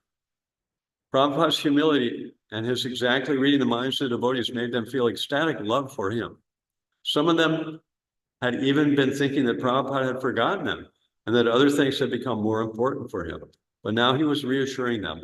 Although he appeared to be incapacitated, he was fully reciprocating with his disciples. He was telling them that they were controlled by him. He was also controlled by their loving service.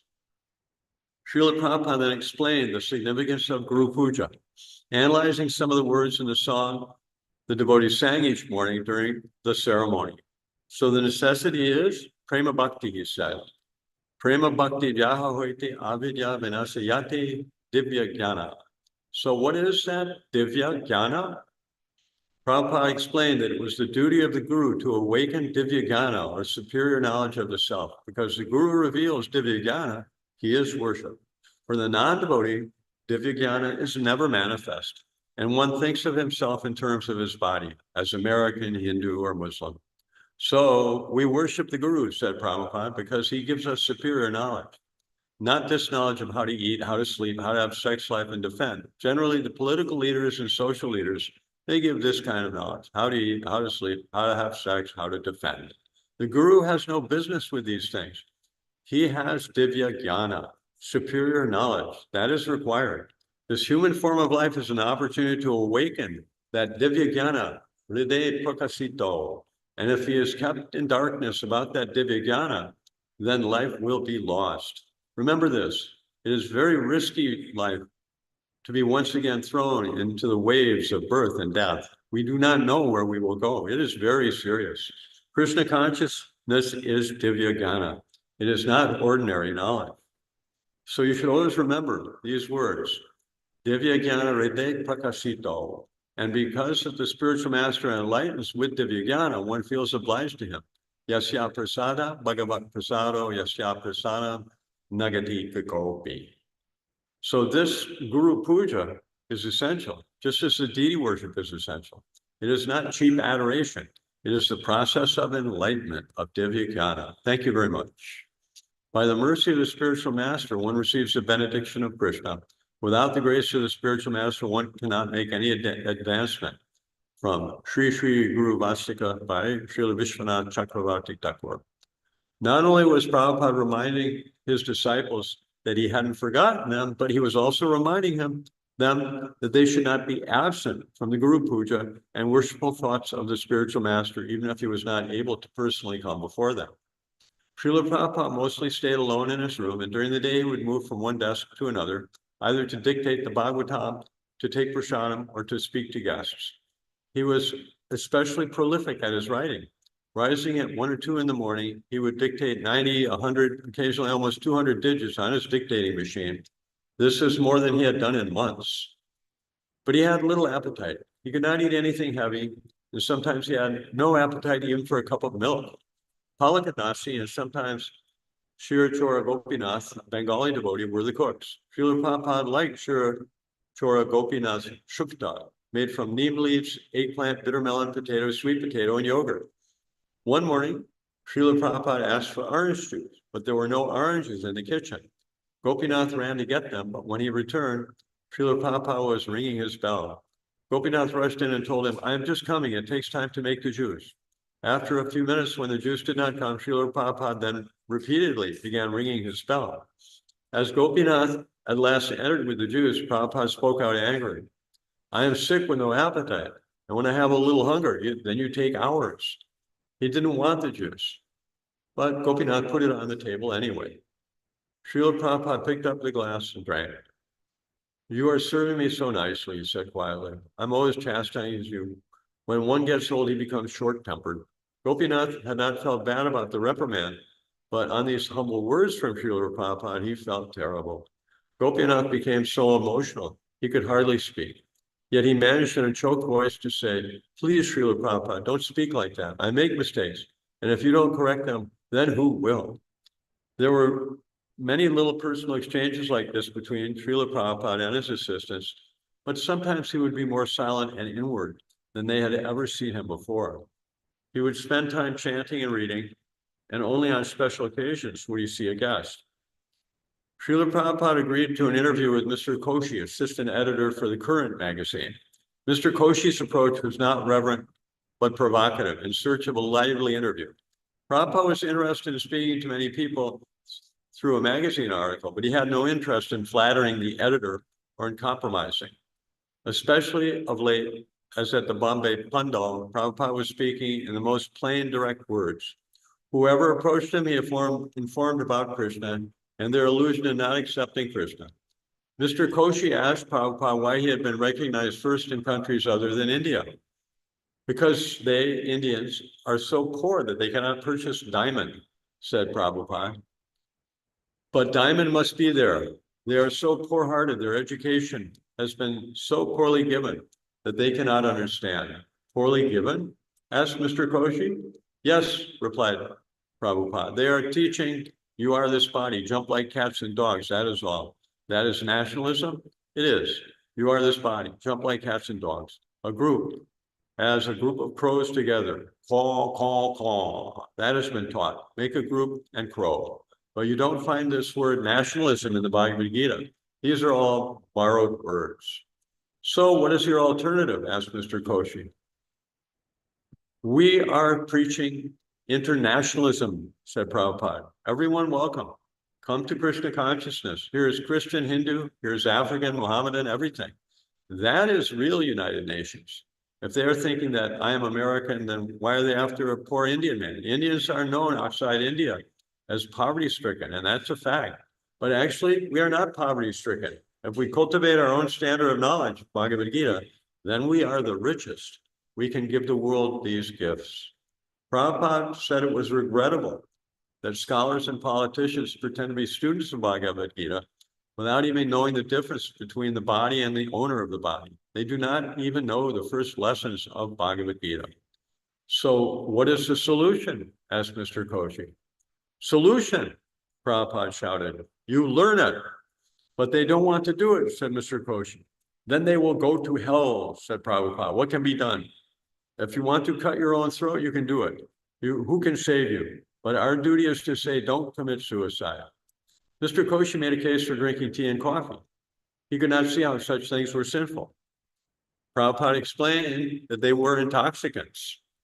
But there are several million like me, said Mr. Koshi. Millions of zeros does not mean one, said Srila Prabhupada. Zero is zero. If there are 7 million zeros added together, you cannot make one. Mr. Koshi also wanted to ask why Prabhupada paid so much attention only to Krishna, since there were hundreds of gods in the pantheon. But Prabhupada stopped him short. Mr. Koshi asked about the brainwashing controversy. There are so many accusations, said Prabhupada, but now it is in the court. But you don't require recognition from any court, do you? Asked Mr. Koshi. You require, replied Prabhupada, laughing. I don't require, you require. Yes, until then, said Mr. Koshi, there is doubt. Because you are after the court, said Prabhupada, after the judges. We are not after anyone. We are after one, Krishna. That's all. We know what our duty is. Srila Prabhupada further explained that opposition was coming in America because so many young people were taking to Krishna consciousness. Young men are taking it, said Prabhupada. They are preaching. They have sacrificed their lives. So they are intelligent persons. They can understand that they should not die. Krishna consciousness is not an old man's recreation. No, said Mr. Kochi, but you are responsible for it. I am not, said Prabhupada. Krishna is responsible. I am just distributing. My duty is to distribute, that's all. Mr. Koshi asked Prabhupada if he was happy with the way his movement had spread. And Srila Prabhupada replied, why shall I not be happy? I am not manufacturing everything. That is not my business. Jumping from one topic to another in search of readable magazine copy, Mr. Koshi asked Prabhupada, how is your health now? Not good, Prabhupada replied. Health or no health, it is the outward machine. That doesn't matter. But if it is a good machine, then that helps. That's all. Otherwise, machine, good or bad, it doesn't matter. What happens when the machine stops? If your machine has stopped, Prabhupada said, you take another machine, that's all. Why shall I be overwhelmed? Our machine is going. Machine is going. Therefore, Krishna says, you are lamenting for the machine, you nonsense. That is not the pundit's business. Mr. Koshi, what is your typical day like? What time do you get up and how do you spend your day? How can I say, replied Prabhupada, I have got so many things. Tamal Krishna, seeing that the interview had gone about as far as he could profitably go, spoke up. Srila Prabhupada, he said, I want to suggest that he has some further questions. We could try to answer them. And then if there are still unanswered ones. No, said Srila Prabhupada, he has no answer on this spiritual matter. He will ask me some political questions. We have no function in politics. Mr. Koshi disregarded the signal from Prabhupada's secretary and went on with his questions. You see, he said, when I see a group of young people like these boys here dancing in the street, it is something jarring to my eyes. What is necessary for the chant? One man's food is another man's poison, Prabhupada replied laconically. No, Mr. Koshi said. There must be a purpose behind it. Yes, said Prabhupada, it is the way to spiritual understanding in this age. Mr. Koshi asked about illicit sex, and Prabhupada replied that sex should be used only within marriage for begetting children. Do you think that the children should be given freedom to choose voluntarily? Do you want to give freedom to your children, asked Prabhupada? I'm asking you, said Mr. Koshi. No, said Prabhupada. What is the use of giving freedom to a child with a razor? He will cut his throat, that's all. But at a later age, perhaps? Later age, yes, said Prabhupada. That is enjoying. When a child is 16 years old, he can do as he likes, not before that. Now, Mr. Koshi was ready to wrap it up. What is your message to the world, he asked Prabhupada. Prabhupada and the devotees laughed. Again, you ask me, said Srila Prabhupada. After reading Ramayan, you are asking me whose father is Sita. I have explained already. Before Mr. Koshi left the room, Prabhupada requested, write a nice article.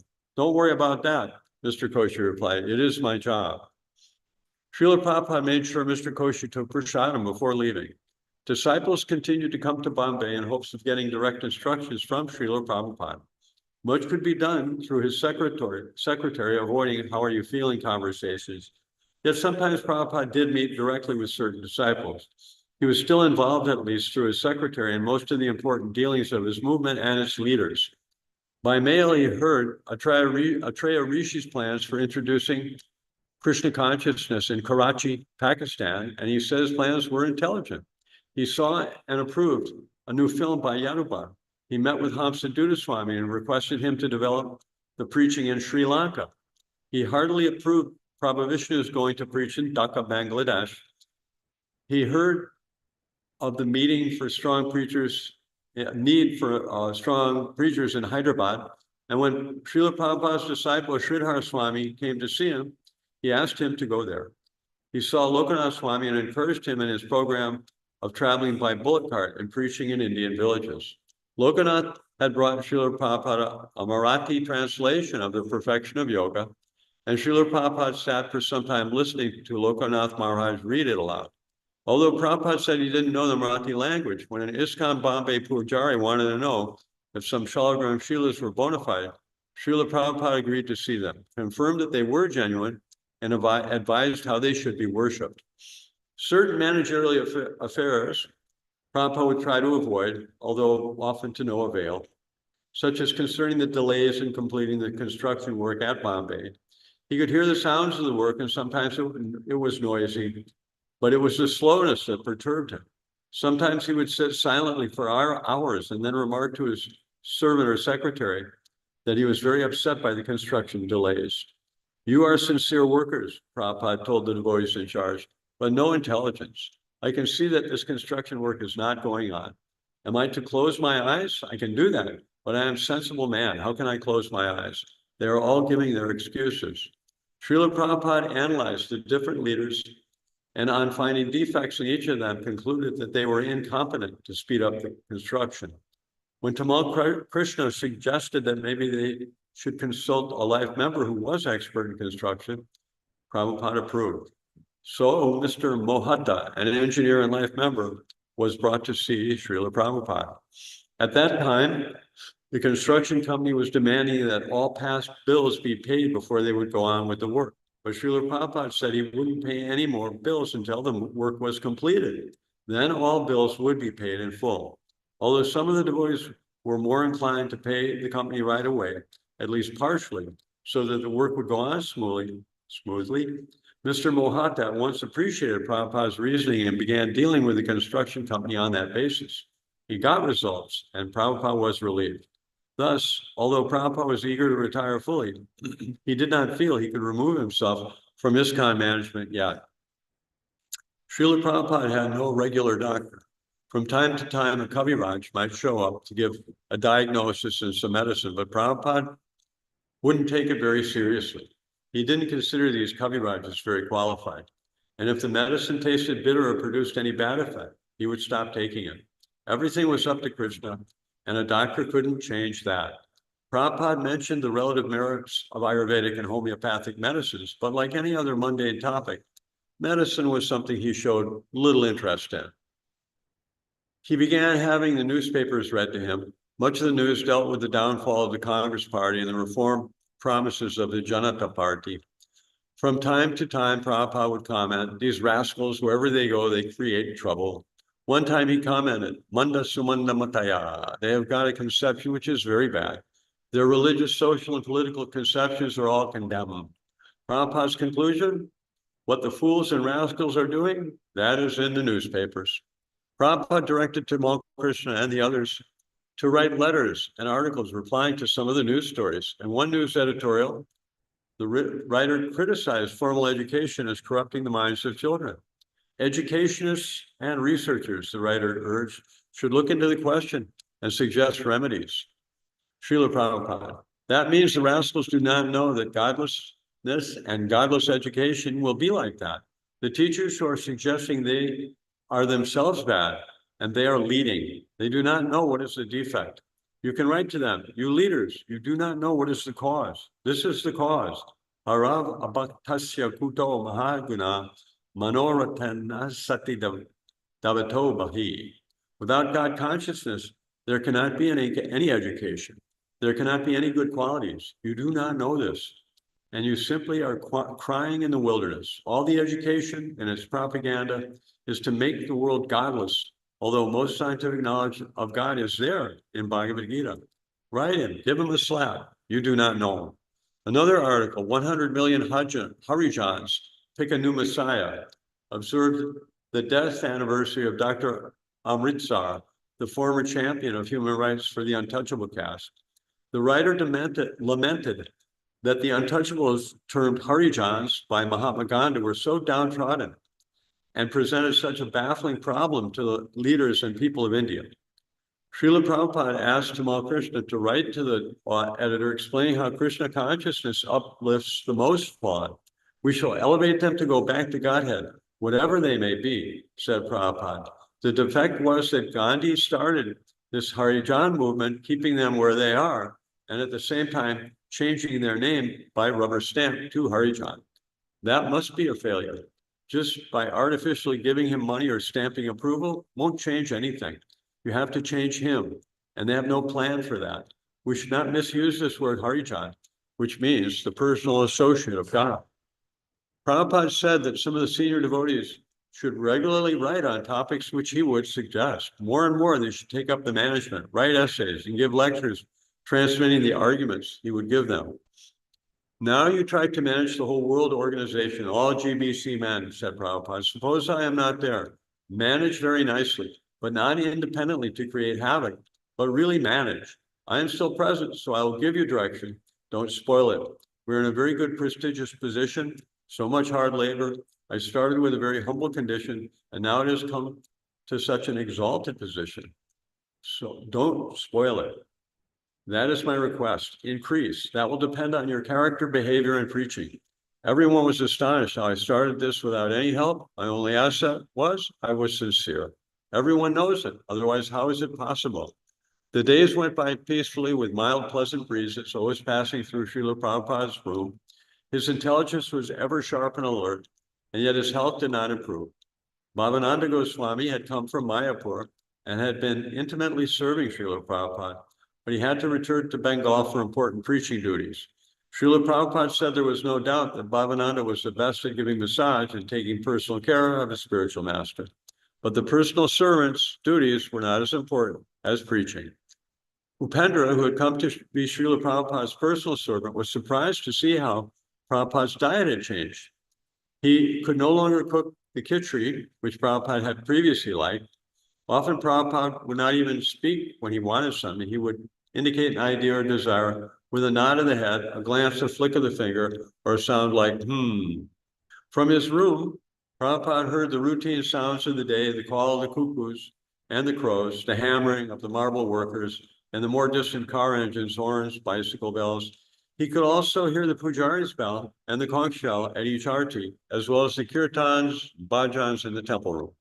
One morning, while Prabhupada was talking to Tamal Krishna and Giriraj, the recording of Govinda's song began, signifying as it did in all the ISKCON temples that the deity was now giving morning darshan. Krishna consciousness is such a nice thing, said Prabhupada. Alone in this world I am struggling, and the so-called intelligent persons, they will not come. They have business. Why? If it is actually beneficial to the human society, why I should try alone? I will go trying as long as I live. There will be no checking. But what kind of intelligent persons are there? We shall go on playing Govindam Adi Purusham Tamaham Bhajami. People may hear or not hear, we don't mind. Giriraj had been the temple president in Bombay during the years of struggle, and he had long looked forward to the time when Prabhupada would be living in his majestic quarters and receiving world leaders. Now that the gorgeous ISKCON Center was becoming a reality, Giriraj couldn't stand the idea of Prabhupada remaining in solitude. So when he asked Prabhupada if he could bring him important guests, Prabhupada had agreed. Giriraj had arranged a meeting with Mr. Rajda And now he had another member of parliament, a Mr. Ram Jetmalani, ready to meet with Srila Prabhupada. Mr. Jetmalani had many doubts. However, he admitted to Giriraj that he didn't know whether Krishna really existed or was imaginary. His main interest was in improving the slums, but he was willing to see Srila Prabhupada, who was, after all, the guru of a worldwide movement, for a customary social visit. He would see him and then go on to a Thanksgiving tour among the members of the Bombay constituency who had voted for him in recent elections. Srila Prabhupada's desire was to enlighten political leaders according to the instructions of Bhagavad Gita. If that was not possible, then he wanted to elicit help, such as arranging special visas for foreign devotees and mediating local problems between Bombay Temple and municipal bureaucracy. Giriraj introduced Srila Prabhupada to Mr. Jetmalani, and when Prabhupada heard of the man's interest in improving slum conditions, he replied, "So we can uplift the position of the Harijanas very easily by this process of Chaitanya Mahaprabhu." He described Lord Chaitanya and Lord Nityananda as the originators of the Hare Krishna movement. And the purpose of their movement, he said, was to alleviate the suffering of all the sinful people by giving them the Hare Krishna mantra. But for such a claim, Prabhupada said there must be evidence. You are a lawyer, he nodded congenially to his guest. So you want witness and evidence? You don't blame me, agreed Mr. Jetmal. No, it is not blaming, said Srila Prabhupada. It is a fact. Without evidence, without proof, how can a law be established? Prabhupada cited his evidence in a song by Narottam Das Thakur, which told of two great sinners, Dagai and Madai, who had been saved by the Hare Krishna movement. That was 500 years ago, Prabhupada said. But today, one can see practically in the Hare Krishna movement how drunkards and illicit sex hunters have become saintly. Krishna consciousness is so nice, he said. Everyone can be elevated. So what is this Harijan? We can uplift them. Mr. Jetmalani asked why there was no emphasis in the Bhagavad Gita on public and social service. There is no need, said Prabhupada. This is animal conception of life. The dogs also combine together and make a sound, bam, bam, bam. A human being can also do like that. But then what is the difference between animals and human beings? But I don't know that animals, on the contrary, serve each other, said Mr. Jetmalani. It is men who do. But what is the use of serving? Prabhupada asked. What can you do? What service have you done? You cannot do anything beyond the laws of nature. Now Indira is in difficulty. What can you do? And one day everything is finished. The law of nature is so strict, you cannot do anything. You are falsely proud that you want to help, but it is not possible. Prakriti kriyamanani. Everything is carried out by the material energy, Bhagavad Gita 327. You can only do this service of understanding you are not this body, but you are a spirit soul. Your business is this. This is Dharma. Mr. Jetmalani protested that nevertheless there was so much physical suffering around. Prabhupada agreed that it was good to be sympathetic, but one had to actually do something to rectify the suffering. So you must know, first of all, how suffering can be stopped, said Prabhupada. Then you do this, the needful. Otherwise, what is the use if you do not know the method? Dukkhalayama shashvatam. The material world is temporary and full of miseries. Bhagavad Gita 8:15. I think you have read Bhagavad Gita. Mr. Jetmalani said he had. He could not understand yet exactly how the Bhagavad Gita could be so practical, but he was listening respectfully to Srila Prabhupada and appreciating his staunch conviction. But after a few minutes, he prepared to leave. Anyway, he said, I will be in touch with your Giriraj. Prabhupada continued preaching and simultaneously asked that prasadam be brought for Mr. Jetmalani. Sir, said Mr. Jetmalani, I will take leave of you, and with your blessings, I hope we shall soon be. We are preaching Krishna consciousness without any sectarian motive, said Prabhupada. This is unity on the spiritual platform. Try to understand.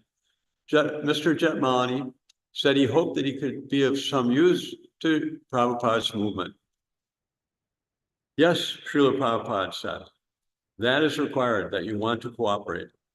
Whatever you order at any time, said Mr. Jetmalani, so inform him, said Srila Prabhupada, and bring prasadam. At first, Mr. Jetmalani said he would prefer that the prasadam be brought down to his car so he could hurry and get to the public meeting on time. But Prabhupada insisted that was no way to honor the prasadam. Kindly wait, he asked. Mr. Jetmalani said he didn't want to eat in Prabhupada's presence, but Prabhupada insisted and explained this was an exchange of love. Finally, when the full plates of prasadam were brought in, Mr. Jetmalani was very appreciative. He had been so busy that he had not eaten all day, and he found the prasadam very tasteful.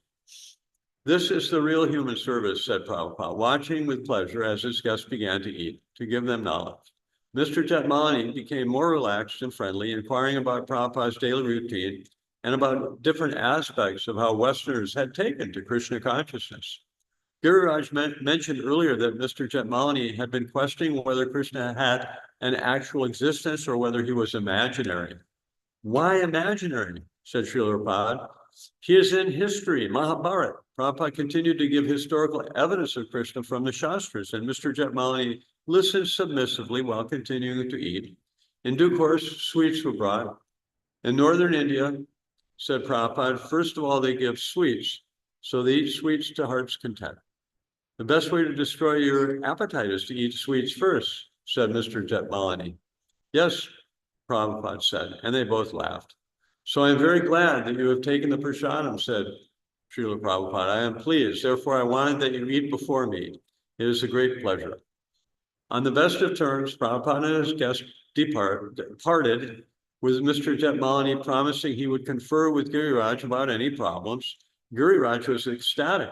His dream of Prabhupada at the Bombay temple, transforming lion-like politicians into gentle devotees, was being fulfilled. Srila Prabhupada would repeatedly mention that the ISKCON leaders should prepare to carry on with his direct management. One day he was recalling some of the incidents of his first year in New York City when suddenly he began speaking of the future. Don't spoil it, he said. Now it's up to you, my senior men. I can part away from you. My health is not good. I am an old man. It is not surprising. Now you GBC young boys, you're American, expert. You have all intelligence. So you don't spoil it. Let the movement go forward more. You have a lot of nice places. Don't be anxious for, and even if I go, where is the harm? I have given my ideas and direction in my books. You just have to see it. I think I have done my part. Is it not? Do you think so or not? Yes, you have done everything. Still, we want the whole Bhagavatam, Srila Prabhupada. That will be done, said Prabhupada. Even if it is not full, there is no loss. You are competent. You can take charge. Now you can take charge of all the money and let me remain free from management.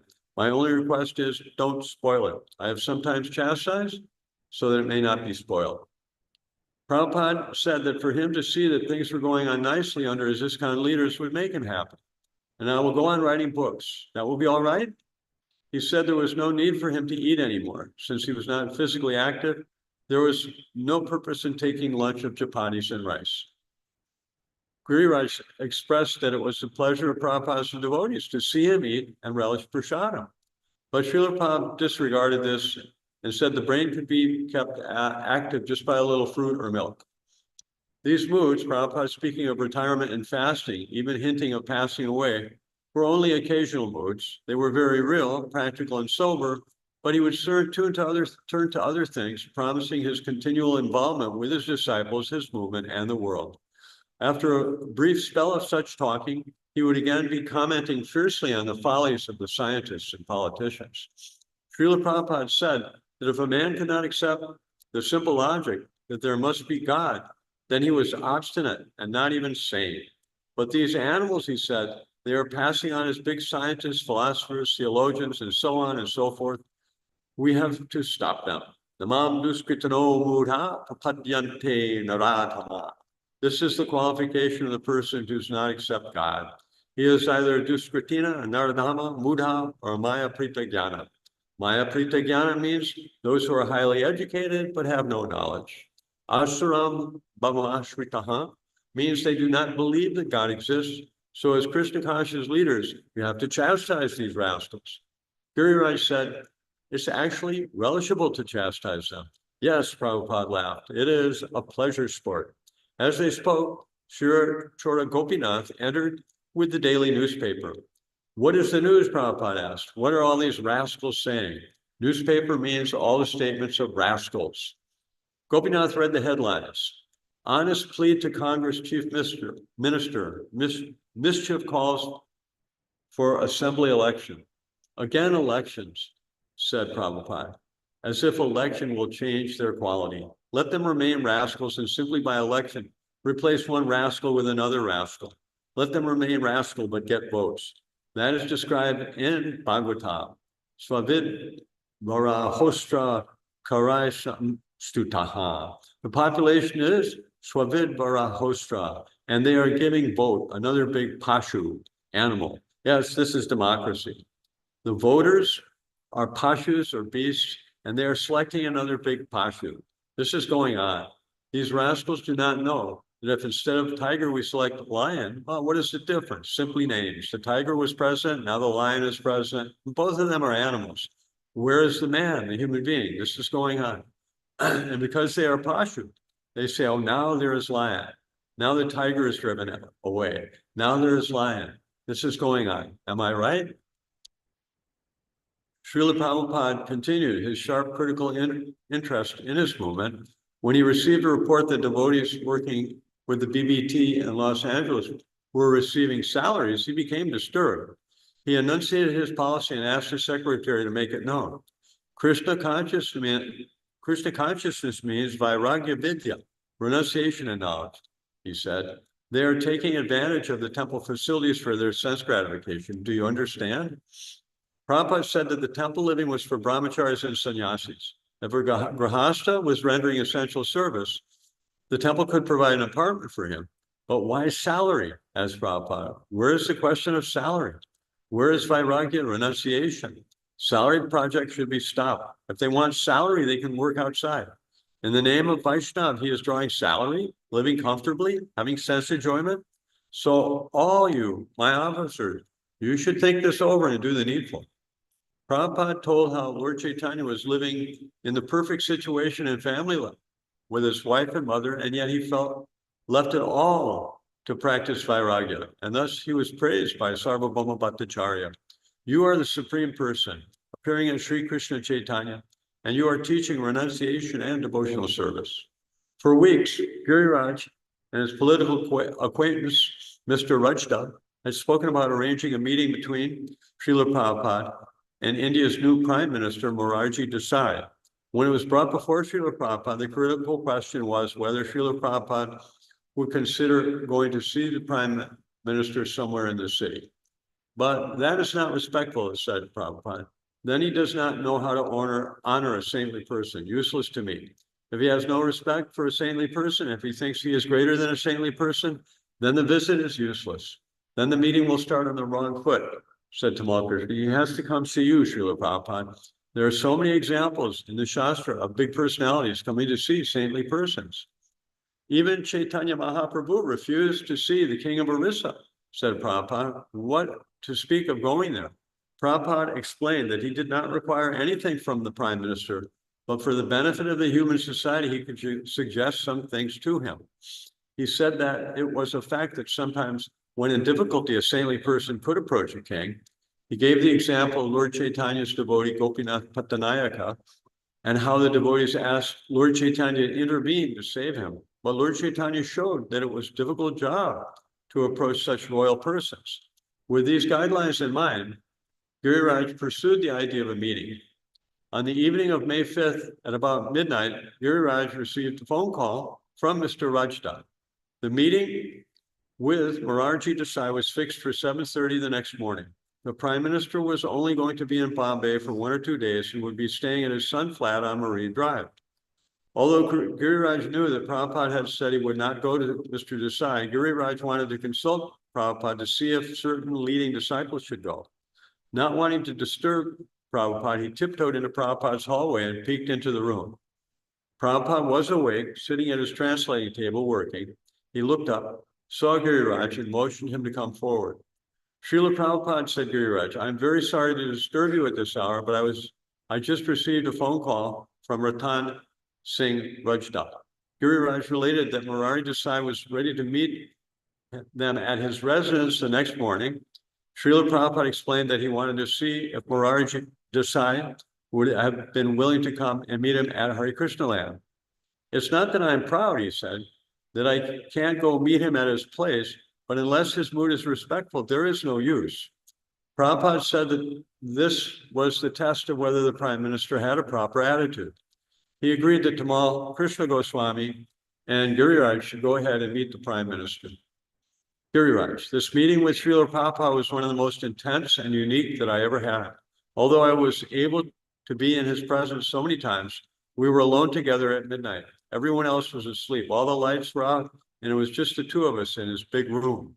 He was sitting behind his marble desk translating, and I was sitting on the floor at his feet.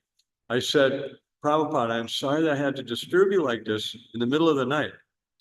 Srila Prabhupada said, that's all right. Actually, with this sickness, I cannot sleep at night. Even if I want to, I cannot sleep. Due to this illness, I cannot eat. Also, I am such an old man. There is no question of sex life, and there is no question of defense either. So I guess I'm liberated. Of course, I knew that Srila Prabhupada was liberated, not because of bodily circumstances, as he was humbly saying, but because he was in transcendental consciousness.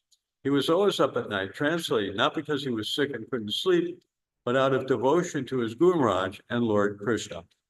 But it was a very wry, humorous remark, and I felt very charmed by the whole meeting and offered my obeisances and went back to sleep.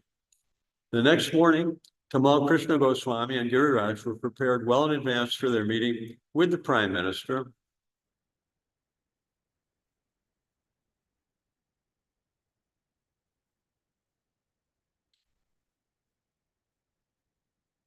Before leaving, they asked Prabhupada what books they should give him. Prabhupada replied, Bhagavad Gita, Krishna book, and teachings of Lord Chaitanya.